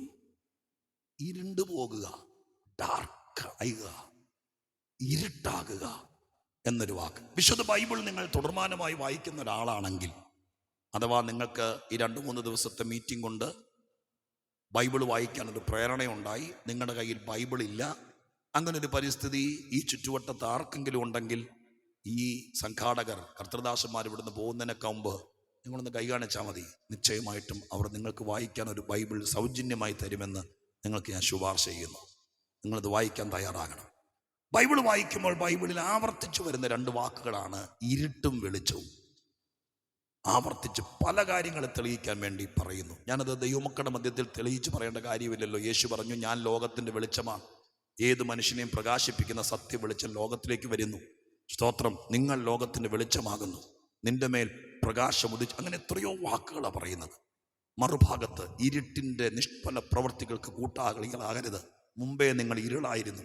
അങ്ങനെ എണ്ണിപ്പറക്കിയെടുത്താൽ എത്രയോ വാക്കുകൾ. ഈ വാക്കുകൾ, ബൈബിളിലെ ഈ വാക്കുകൾ പഠിക്കുന്നത് ഭയങ്കര ഒരു ത്രില്ലഡ് സബ്ജക്റ്റാണ്. എല്ലാവർക്കും അങ്ങനെയാണെന്നറിയില്ല. എന്നെ സംബന്ധിച്ച് ഈ വാക്കുകൾ മാത്രം എടുത്ത് പഠിക്കുന്നത്, അതിൻ്റെ അർത്ഥം കണ്ടെത്തുന്നത്, അതിൻ്റെ മാർമിക രഹസ്യങ്ങൾ മനസ്സിലാക്കുന്നത് ഈ അടുത്ത കാലത്ത് ഞാൻ ഏറ്റവും അധികം എൻ്റർടൈൻ ചെയ്ത് തെറ്റിദ്ധരിക്കരുത്, ഏറ്റവും അധികം ടൈം സ്പെൻഡ് ചെയ്യുന്നത് ഓരോ വാക്കുകൾക്കകത്ത് അന്തർലീനമായിരിക്കുന്ന ആത്മീക രഹസ്യങ്ങളാണ്. കടലോളം ആഴമുള്ള വാക്കുകൾ. ഇവിടെ ഇതാ മനുഷ്യന് പറ്റിയൊരു വലിയ പറ്റ്. സ്തോത്രം, ഇവിടെ എഴുതിയിരിക്കുന്നു. ആ വാക്ക് ഇങ്ങനെയാണ് വായിച്ചു കേൾപ്പിച്ചത്. 1-ാം അധ്യായത്തിൽ 21-ാമത്തെ വാക്യം. ദൈവത്തെ അറിഞ്ഞിട്ടും അവനെ ദൈവമെന്നോർത്ത് മഹത്വീകരിക്കുകയോ നന്ദി കാണിക്കുകയോ ചെയ്യാതെ തങ്ങളുടെ നിരൂപണങ്ങളിൽ വ്യർത്ഥരായി തീർന്നു. ദൈവത്തെക്കുറിച്ചുള്ള ചിന്തയിൽ, നിരൂപണങ്ങളിൽ ഇതാണോ ദൈവം, അതാണോ ദൈവം, ഏതായിരിക്കും ദൈവം എന്നുള്ള ഒരു വല്ലാത്ത വ്യർത്ഥമായ നിരൂപണം മനസ്സിനകത്ത് വന്നു. ദൈവത്തെക്കുറിച്ച് വ്യക്തതയില്ലാതെയായി. ആ വ്യക്തത ഇല്ലാതാകാനുള്ള കാരണം അവിടെ എഴുതിയിരിക്കുന്നത് ഇങ്ങനെയാണ്: അവരുടെ വിവേകമില്ലാത്ത ഹൃദയം ഇരുണ്ടുപോയി. മനുഷ്യൻ്റെ ഹൃദയം ഇരുണ്ടുപോയി. എന്നെ കേൾക്കുന്ന പ്രിയപ്പെട്ടവരെ, ഞാൻ ഈ പറയുന്നത് ഒരുപക്ഷെ മെഡിക്കൽ ഡോക്ടേഴ്സോ നേഴ്സസോ സമ്മതിക്കില്ലായിരിക്കും. കാരണം ലോകത്തിൽ ഇപ്പോൾ ഇവരെ പോലെ ജയിലിൽ കിടന്ന ഏറ്റവും വലിയ കുറ്റവാളിയുടെ 5 പേരെ കൊന്നിട്ട്, സ്തോത്രം, 4 വലിയ ATM കുത്തിപ്പൊളിച്ചിട്ട്, അതിനൊക്കെ വലിയ ക്രൂരകൃത്യം ചെയ്തിട്ട്, അങ്ങനെ ഒരു മനുഷ്യൻ്റെ ചങ്ക് സ്തോത്രം തുറന്നു കാണിച്ചാൽ അങ്ങേരുടെ ചങ്കും കറുത്തതായിരിക്കുകയില്ല, ചുവന്നതായിരിക്കും, രക്തം പറ്റിയതായിരിക്കും. അതറിയാം. അത് സ്തോത്രം മെഡിക്കൽ ശാസ്ത്രത്തിൻ്റെ മുമ്പിൽ. പക്ഷെ ബിബ്ലിക്കൽ ആത്മീകമായി സ്കാൻ ചെയ്താൽ കാണില്ല, എക്സ്റേക്കകത്ത് തെളിയില്ല. സ്തോത്രം, എല്ലാവരുടെയും ഹൃദയം രക്തം കലർന്ന ചുവന്നത് തന്നെയായിരിക്കും. പക്ഷെ ബൈബിളിൻ്റെ ഭാഷയിൽ മനുഷ്യൻ ദൈവത്തിൽ നിന്നകന്നപ്പോൾ മനുഷ്യൻ്റെ ഹൃദയം ഇരുണ്ടുപോയി. ഹൃദയം ഇരുണ്ടുപോയി. സ്തോത്രം. ഹൃദയം ഇരുണ്ടതോടുകൂടെ നിങ്ങൾക്ക് ആ ഭാഗം ഒന്ന് ഇമാജിൻ ചെയ്യാമോ? ഒരു മുറിക്കകത്ത് വെളിച്ചം ഉണ്ടായിരുന്നു, പെട്ടെന്ന് കരണ്ട് പോയി. അടച്ചിട്ടിരിക്കുന്നു, ജനലും വാതിലും അടച്ചിട്ടിരിക്കുന്നു, കട്ടിയുള്ള കർട്ടന് കൊണ്ട് സ്തോത്രം കർട്ടൻ ഇട്ടിരിക്കുന്നു. അങ്ങനെ ഒരു സെറ്റപ്പാണല്ലോ. മാനുഷികമായി ചിന്തിച്ചാൽ പോലും ഹൃദയം പുറത്തുനിന്ന് വെളിച്ചം കയറുന്നതല്ല, അതിനകത്ത് വെളിച്ചം ഉണ്ടായിരുന്നു. അതിനെക്കുറിച്ച് വേദപുസ്തകത്തിൽ വാക്കുണ്ട്. ദാവീദ് ഒരിക്കൽ പറഞ്ഞു, എനിക്ക് അത്രയൊക്കെ വിശദീകരിച്ച് പറയണമെങ്കിൽ 1-2 ദിവസങ്ങളെങ്കിലും വേണ്ടി വരും. ദാവീദ് ഒരിക്കൽ പറഞ്ഞു, അദ്ദേഹത്തിൻ്റെ ഭാഗ്യ വർണ്ണനകൾ പറയുക, എങ്ങനെ അദ്ദേഹം രക്ഷപ്പെട്ടു എന്ന് പറഞ്ഞു കൊടുത്തിട്ട് അദ്ദേഹം 18-ാം സങ്കീർത്തനത്തിൽ പറഞ്ഞു, ദൈവം എൻ്റെ ദീപത്തെ കത്തിച്ചു എന്ന് പറഞ്ഞാൽ അദ്ദേഹത്തിൻ്റെ വീട്ടിലൊരു വിളക്ക് കത്തിച്ചു കൊടുത്തെന്നല്ല. സ്തോത്രം. ദാവീദ് അത്രമേ പറഞ്ഞോളൂ. എന്നാൽ ആ ഭാഗം വിശദീകരിച്ചെഴുതിയത് ദാവീദിന്റെ മകൻ ശലോമോൻ സദൃശ്യവാക്യത്തിൽ എഴുതി, എൻ്റെ അപ്പൻ, അങ്ങനെയല്ല എഴുതിയിരിക്കുന്നത്, പക്ഷെ നമുക്ക് മനസ്സിലാകുന്ന ഭാഷ പറയുക, എൻ്റെ അപ്പൻ പറഞ്ഞു ദൈവം ദീപം കത്തിച്ചു എന്ന്. ഏതാ ദീപം എന്നറിയണ്ടേ? മനുഷ്യൻ്റെ ആത്മാവാണ് ആ ദീപമെന്ന് സദൃശ്യവാക്യത്തിൽ ശലോമോൻ എഴുതി. സ്തോത്രം. അപ്പം ഇതെല്ലാം കൂട്ടി വായിക്കുമ്പോൾ എൻ്റെ പ്രിയപ്പെട്ടവരെ, ഞങ്ങൾ പറയുന്ന രത്നച്ചുരുക്കം ഇതാണ്: പാപം ചെയ്തപ്പോൾ, ദൈവത്തിൽ നിന്ന് അകന്നപ്പോൾ മനുഷ്യന്റെ മുഖച്ഛായ മാറിയില്ല, അവന്റെ പൊക്കം കുറഞ്ഞില്ല, അവന്റെ ശബ്ദം മാറിയില്ല, അവന്റെ ബ്രെയിൻ അടിച്ചു പോയില്ല, എല്ലാം ശരിയാണ്. പക്ഷെ ഒരു കാര്യം സംഭവിച്ചത് ഇതാണ്: അവന്റെ വിവേകമില്ലാത്ത ഹൃദയം ഇരുണ്ടുപോയി. ഹൃദയം ഇരുണ്ടുപോയാൽ എന്താ പറ്റും സാറേ? ഇത്രയേ ഉള്ളൂ. ദൈവം ആരാന്ന് തിരിച്ചറിയാൻ പറ്റിയല്ല. കാണുന്നതെല്ലാം ദൈവം തോന്നും. തിരിച്ച് ഇതിനകത്തിരിക്കുന്ന ദൈവമക്കളോട് ഞാൻ ഭയമില്ലാതെ പറയാം, നമുക്കിന്ന് രാത്രി ദൈവത്തെ തിരിച്ചറിയാൻ പറ്റിയത് എന്തുകൊണ്ടാ? സ്തോത്രം. അതിനാ വേദപുസ്തകത്തിൽ പഴയൊരു പ്രവചനം കിടക്കുന്നത്: നിന്റെ മേൽ ദൈവത്തിന്റെ പ്രകാശം ഉദിച്ചു. ആ ലൈറ്റ് നിന്റെ ഹൃദയത്തിലേക്ക് അടിച്ചപ്പോൾ നിനക്ക് മനസ്സിലായി, സൃഷ്ടാവ് ഒരുവനേ ഉള്ളൂ, ദൈവം ഒരുവനേ ഉള്ളൂ, അവനെ മാത്രമേ ആരാധിക്കാവൂ, അവൻ മാത്രമാണ് ന്യായാധിപതി, അവനോട് മാത്രമേ പ്രാർത്ഥിക്കാവൂ എന്നുള്ള ബോധം വരണമെങ്കിൽ 25 കൊല്ലം ബൈബിൾ സ്കൂളിൽ പഠിച്ചാലും ഒക്കെയല്ല, ഹൃദയം പ്രകാശിക്കണം. ഹൃദയം പ്രകാശിക്കാതെ പോയാൽ, ഞാൻ ആദ്യം വായിച്ച വാക്യവുമായിട്ട് ഏറെക്കുറെ നിങ്ങൾക്ക് യോജിച്ചു പോകാൻ പറ്റുന്നോ? ആളെ കണ്ടാൽ സിമ്പിളനാണ്, 5 അക്ക ശമ്പളം കാണും, 2 നില വീട് കാണും, വില കൂടിയ കാറ് കാണും. പക്ഷെ ഞാൻ സത്യം പറയുന്നു, ഹൃദയം ഇരുണ്ടുപോയാൽ സൃഷ്ടാവിനെ തിരിച്ചറിയാൻ പറ്റാതെയാകും. അതിൻ്റെ ഭയാനകത നിങ്ങൾക്ക് മനസ്സിലാകുന്നുണ്ടോ എന്ന് എനിക്കറിയില്ല. എങ്ങനെ അത് മനസ്സിലാക്കി തരുന്നത്? ഞാനൊരു വാക്ക് പറയുമ്പോൾ നിങ്ങൾക്ക് വിഷമം തോന്നരുത്. ചില സ്തോത്രം രോഗങ്ങൾ വന്നാൽ, എനിക്കൊന്ന് അൾഷിമേഴ്സ് ഒക്കെയാന്ന് തോന്നുന്നു, അങ്ങനെ രോഗങ്ങൾ, മാനസിക മെന്റൽ പോട്ടെ, അങ്ങനെയുള്ള രോഗങ്ങൾ വന്നാൽ ചിലപ്പോൾ 42 കൊല്ലം കൂടെ ജീവിച്ച ജീവിത പങ്കാളിയെ കണ്ടാൽ തിരിച്ചറിയാതെയാകും. അവർ ചോദിക്കും, അപ്പച്ചന് മനസ്സിലായോ ഇത് ആരാ നിൽക്കുന്നതെന്ന് പറഞ്ഞേ? ആരാ? 40 കൊല്ലം കൂടെ നടന്ന ആളായിരിക്കും, സ്വന്തം മോനായിരിക്കും. ചില രോഗങ്ങൾ വന്നാൽ ആളെ തിരിച്ചറിയാൻ പറ്റാതെയാകും. നിങ്ങൾ ഓർത്തേ, അവരെ കാണുമ്പോൾ നമ്മൾ എന്താ പറയും? ഓ കഷ്ടം, ആരെ അറിയാതെയായി. ഇങ്ങനെ അപ്പനെ അമ്മയും ഭാര്യയും തിരിച്ചറിയാത്ത ഒരു രോഗം വന്ന് വീട്ടിൽ ഒരു ഹോം നേഴ്സിനെ ഇരുത്തിയിരിക്കുന്ന അപ്പനോ അമ്മയ്ക്കോ വീട്ടിലൊരാൾക്കോ ഈ രോഗം വരുമ്പോൾ കണ്ടു നിൽക്കുന്നവർ അയ്യോപാപം പറയുമെങ്കിൽ, നിങ്ങൾ ആ ഭാഗത്തെക്കുറിച്ച് ഗൗരവമായി ചിന്തിച്ചേ. സാക്ഷാൽ ദൈവത്തെ തിരിച്ചറിയാത്തവരെ നോക്കി സ്വർഗത്തിലെ ദൂതന്മാരും സ്വർഗീയ ജീവികളും ഇത് തന്നെയായിരിക്കല്ലേ പറയുന്നേ? ഞങ്ങളത് അത്രേ പറയുന്നുള്ളൂ. വഴക്കുണ്ടാക്കാൻ വന്നതല്ല, പിണങ്ങാനും വന്നതല്ല. സ്വർഗത്തിലെ ദൂതന്മാർ നോക്കിയിട്ട് പറയും, എൻ്റെ പൊന്നു മോനെ, അപ്പനെ അറിയാതെ ആയല്ലോടാ. എന്തോ പറ്റി? വഞ്ചകനായ പിശാച് മനുഷ്യന്റെ ഹൃദയം ഇരുട്ടാക്കി കളഞ്ഞു. പിന്നെ നമുക്ക് സാക്ഷാൽ ദൈവത്തെ തിരിച്ചറിയാതെയായി. അവിടെ എഴുതിയിട്ടുണ്ട്. സ്തോത്രം. നിങ്ങൾക്ക് ഈ കാര്യത്തെക്കുറിച്ച് അറിയാമില്ല താല്പര്യം ഉണ്ടെങ്കിൽ ഈ കർത്തൃദാസന്മാരുടെ ഫോൺ നമ്പർ മേടിച്ചാൽ മതി. ഒരു ദിവസം മെനക്കെട്ടിട്ട് ഒരാഴ്ച കഴിഞ്ഞിട്ടാണെങ്കിൽ വീട്ടിൽ വന്ന് പറഞ്ഞു തരാം. പക്ഷേ ഇത് സമയം പോകുന്നതുകൊണ്ട് ഇനി കൂടുതൽ നീട്ടാൻ പറ്റുകയില്ല. ഒരു കാര്യം സത്യമാണ്, ഹൃദയം ഇരുട്ടായവർക്ക് ദൈവത്തെ അറിയാൻ പറ്റില്ല. അതിൽ നിന്ന് ഇനി മോചനമുണ്ടാകണമെങ്കിൽ സ്തോത്രം, ഹൃദയത്തിൽ വെളുക്ക് കത്തണം, ഹൃദയം പ്രകാശിക്കണം. അതിന് പൗലോസ് അപ്പോസ്തലൻ എഫേസോസ് സഭക്കാർക്ക് എഴുതിയൊരു വാക്ക് നിങ്ങൾ ഓർക്കുന്നോ? സ്തോത്രം, ഹൃദയദൃഷ്ടി പ്രകാശിച്ചിട്ട്. സ്തോത്രം. എന്താണ് ആ വാക്കിൻ്റെയൊക്കെ അർത്ഥം? നമ്മുടെ ഭാഗ്യം, സ്തോത്രം, നമുക്ക് കാറ് കിട്ടിയതോ വീട് കിട്ടിയതല്ല. ഇന്ന് രാത്രി ഇവിടെ ഇരിക്കുന്നതിൽ ഭൂരിപക്ഷം ആളുകളും ഇത് പറയുമ്പോൾ ദൈവത്തെ മഹത്വപ്പെടുത്തുമെന്ന് ഞാൻ വിചാരിക്കുന്നത്. മറ്റൊന്നും കിട്ടിയില്ലെങ്കിലും ഹൃദയദൃഷ്ടി പ്രകാശിച്ചല്ലോ, ദൈവമാരാന്നറിയാൻ വിവേകം കിട്ടിയല്ലോ. അതോർത്ത് ഇന്ന് രാത്രിക്കാലം ഈ ഗ്രൗണ്ടിൽ നിന്ന് പോകുന്നതിനേക്കാൾ മുമ്പ് 5 മിനിറ്റ് കൂടിപ്പോയാലും നന്ദിയോടെ പറ, വേറെ ഒന്നും കിട്ടിയില്ലെങ്കിലും അപ്പനെ തിരിച്ചറിയാൻ ഭാഗ്യം ലഭിച്ചത്, ഈ ലോകത്തിലെ ഏറ്റവും വലിയ ഭാഗ്യം, ദൈവമാരെന്നറിയാൻ ഭാഗ്യം ലഭിച്ചതിനേക്കാൾ ഭാഗ്യം വേറെന്തുണ്ട്? 2 5 മിനിറ്റ് കൊണ്ട് പറഞ്ഞാൽ നിർത്താട്ടോ. 5 മിനിറ്റ് കൊണ്ട് 2 പറഞ്ഞു നിർത്താം. അടുത്ത വാക്യം അത് വായിച്ച് കേൾപ്പിക്കണേ. 2 കൊരിന്ത്യർ 4-ാം അധ്യായം 4-ാം വാക്യം. 2 കൊരിന്ത്യർ 4:4 എഴുതിയിരിക്കുന്നത് നോക്കിയ. 2 കൊരിന്ത്യർ 4:4. ദൈവപ്രതിമയായ ക്രിസ്തുവിന്റെ തേജസ്സുള്ള സുവിശേഷം, സുവിശേഷത്തിന്റെ പ്രകാശനം ശോഭിക്കാതിരിപ്പാൻ ഈ ലോകത്തിന്റെ ദൈവം അവിശ്വാസികളുടെ മനസ്സ് കുരുടാക്കി. രണ്ടാമത് സാത്താൻ ചെയ്ത കടുങ്കൈ പിശാച് ചെയ്ത പാപം നിമിത്തം മനോവരാജിക്ക് ഞാൻ പറഞ്ഞല്ലോ വിശേഷത നഷ്ടപ്പെട്ടത് എങ്ങനെയാണ് എന്നോട് തിരിച്ചു ചോദിച്ചില്ലേ. മനസ്സുകൊണ്ടെങ്കിലും അതിന്റെ മറുപടി പറയാതെ എനിക്ക് പോകാൻ പറ്റത്തില്ല സുവിശേഷകൻ എന്ന നിലയ്ക്ക്. ഞാൻ കേൾക്കാൻ ചെവിയുള്ളവർക്ക് വേണ്ടി പറയുക, വിശുദ്ധ ബൈബിൾ മാത്രം പറയുന്ന സത്യം. ലോകത്തിൽ ഒരു ലൈബ്രറി തപ്പിയാലും, ലോകത്തിൽ നിങ്ങൾ ഏത് പ്രത്യയശാസ്ത്രം വിഭാവന ചെയ്യുന്നവരുടെ അടുക്ക് പോയി നിങ്ങൾ സ്തോത്രം അപ്പോയിൻമെൻ്റ് എടുത്ത് കാശ് കൊടുത്ത് കൗൺസിലിംഗ് നടത്തിയാലും പറഞ്ഞു തരാത്തത്, അങ്കമാലിയിൽ മൈക്ക് വെച്ച് കെട്ടി പരസ്യമായി പറയുന്നു മനുഷ്യൻ്റെ വിശേഷത നഷ്ടപ്പെട്ടത് എങ്ങനെയാണ്. രണ്ടാമത്തെ കാര്യം ഇവിടെ പൗലോസ് എഴുതിയിരിക്കുക. എന്താ എഴുതിയിരിക്കുന്നത്? യേശുക്രിസ്തുവിൻ്റെ തേജസ്സുള്ള സുവിശേഷത്തിൻ്റെ പ്രകാശനം ശോഭിക്കാതിരിപ്പാൻ ഈ ലോകത്തിൻ്റെ ദൈവം എന്ന് പറഞ്ഞാൽ ആരാണ്? നിങ്ങൾക്കെങ്കിലും അറിയാം, പിശാചാണവൻ, സാത്താൻ. ആ സാത്താൻ എന്ത് ചെയ്തു? അവിശ്വാസി എന്ന് പറയുമ്പോൾ ഒരു വലിയ വിഷമം തോന്നണ്ട. ഈ ലോകത്തിലെ മനുഷ്യന്റെ മനസ്സ് കുരുടാക്കി.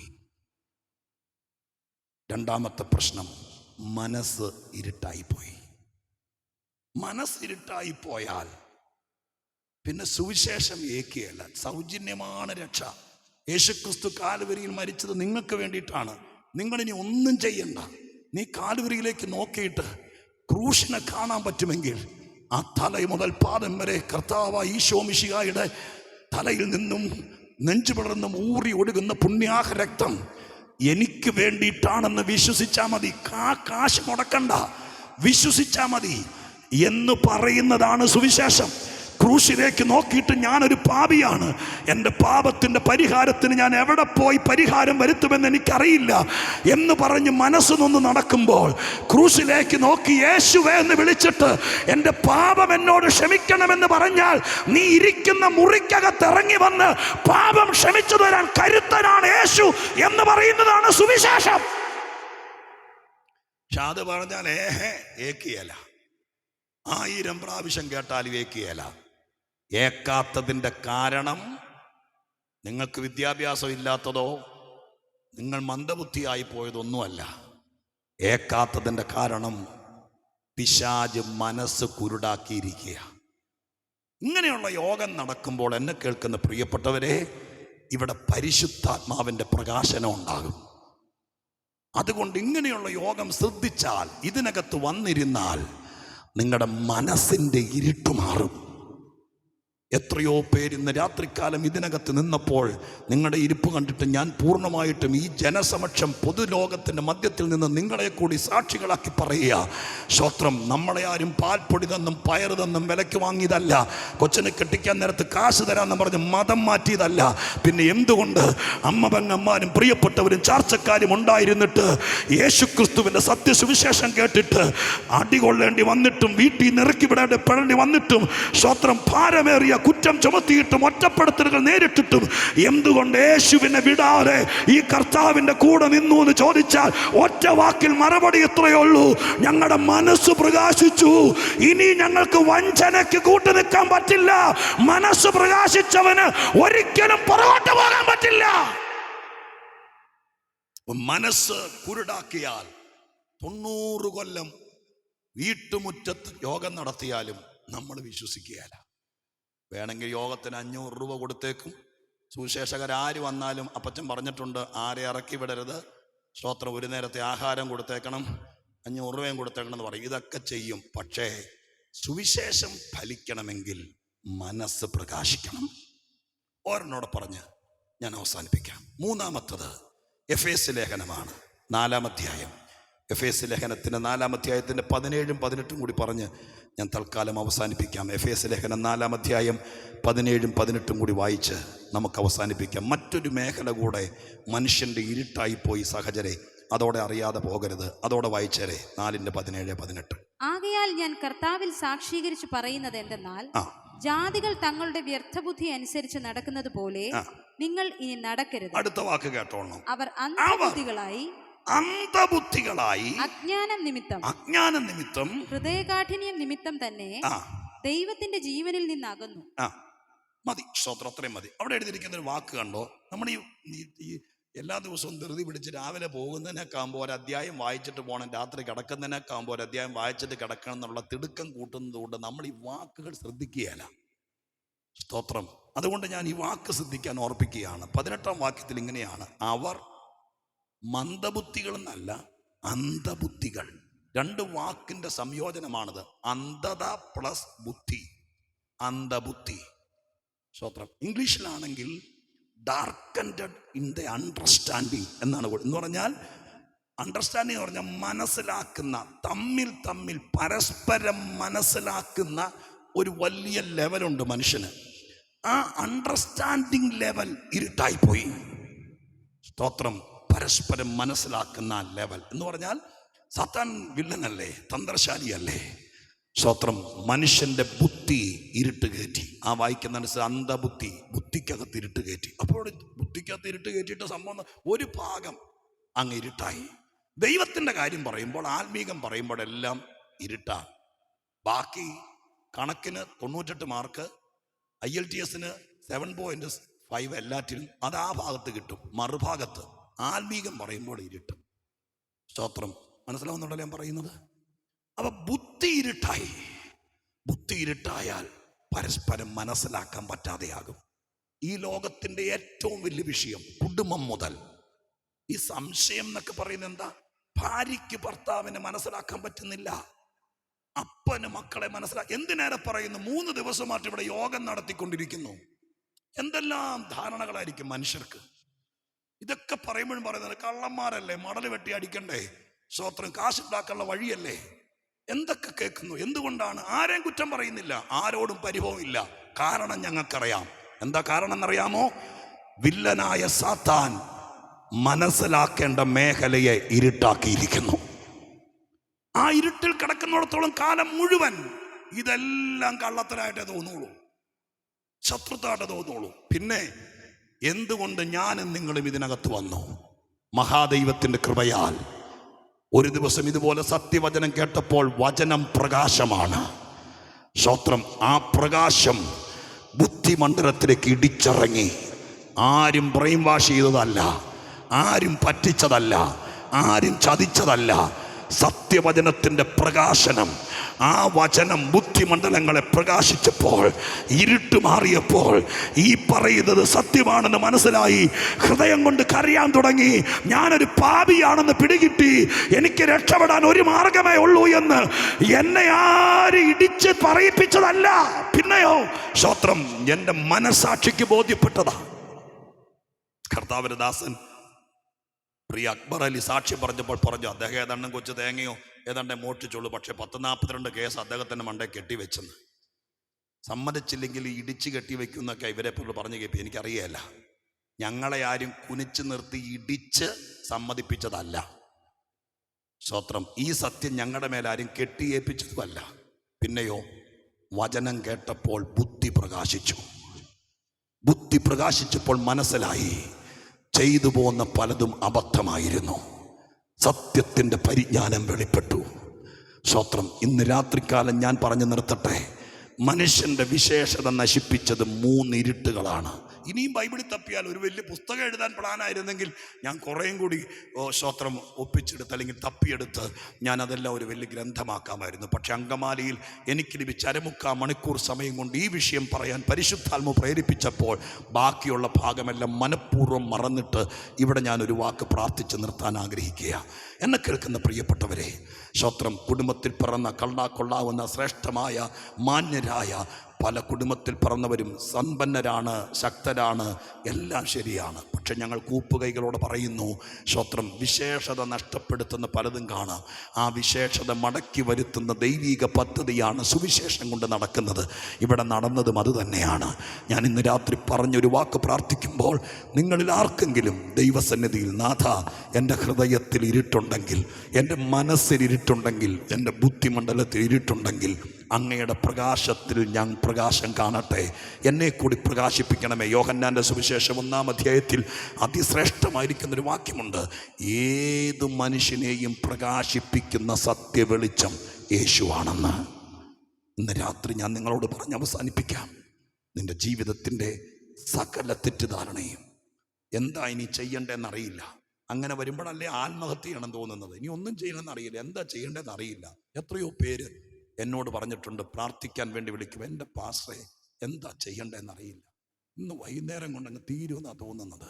ഞാൻ അവരോട് പറയാറുണ്ട്, എന്താ ചെയ്യണ്ടേന്ന് തോന്നാത്ത സാഹചര്യങ്ങളിൽ ദൈവമായ കർത്താവ് ആ വിഷയത്തിൽ പ്രകാശനം തരാൻ പ്രാർത്ഥിക്കണം.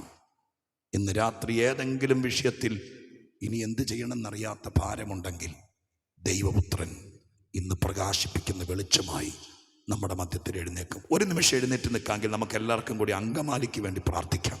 നമ്മളിതൊക്കെ കേട്ട് ദൈവസന്നിധിയിൽ ബലപ്പെട്ടിരിക്കുന്നവരാണെന്നറിയാം. ഈ എഴുന്നേറ്റ് നിൽക്കുന്ന സമയത്ത് ഈ നാടിന് വേണ്ടി പ്രാർത്ഥിക്കാൻ ഒരുങ്ങിയ ആരും ഈ സമയത്ത് അലക്ഷ്യമാകുകയോ തിരിഞ്ഞു നടക്കുകയോ പോകുകയോ ചെയ്യരുതെന്ന് പ്രത്യേകിച്ച് ഓർപ്പിക്കുന്നു. എഴുന്നേറ്റ് നിൽക്കുന്ന സ്ഥലത്ത് ഒരു നിമിഷം കണ്ണുകളെ അടയ്ക്കാം, ദൈവസന്നിധിയിൽ പ്രാർത്ഥിക്കാം. എന്നിട്ട് ഒരു വാക്ക് ദൈവത്തോട് പറ, കർത്താവേ, എനിക്ക് വിശേഷതയുള്ളവനായി ജീവിക്കണം.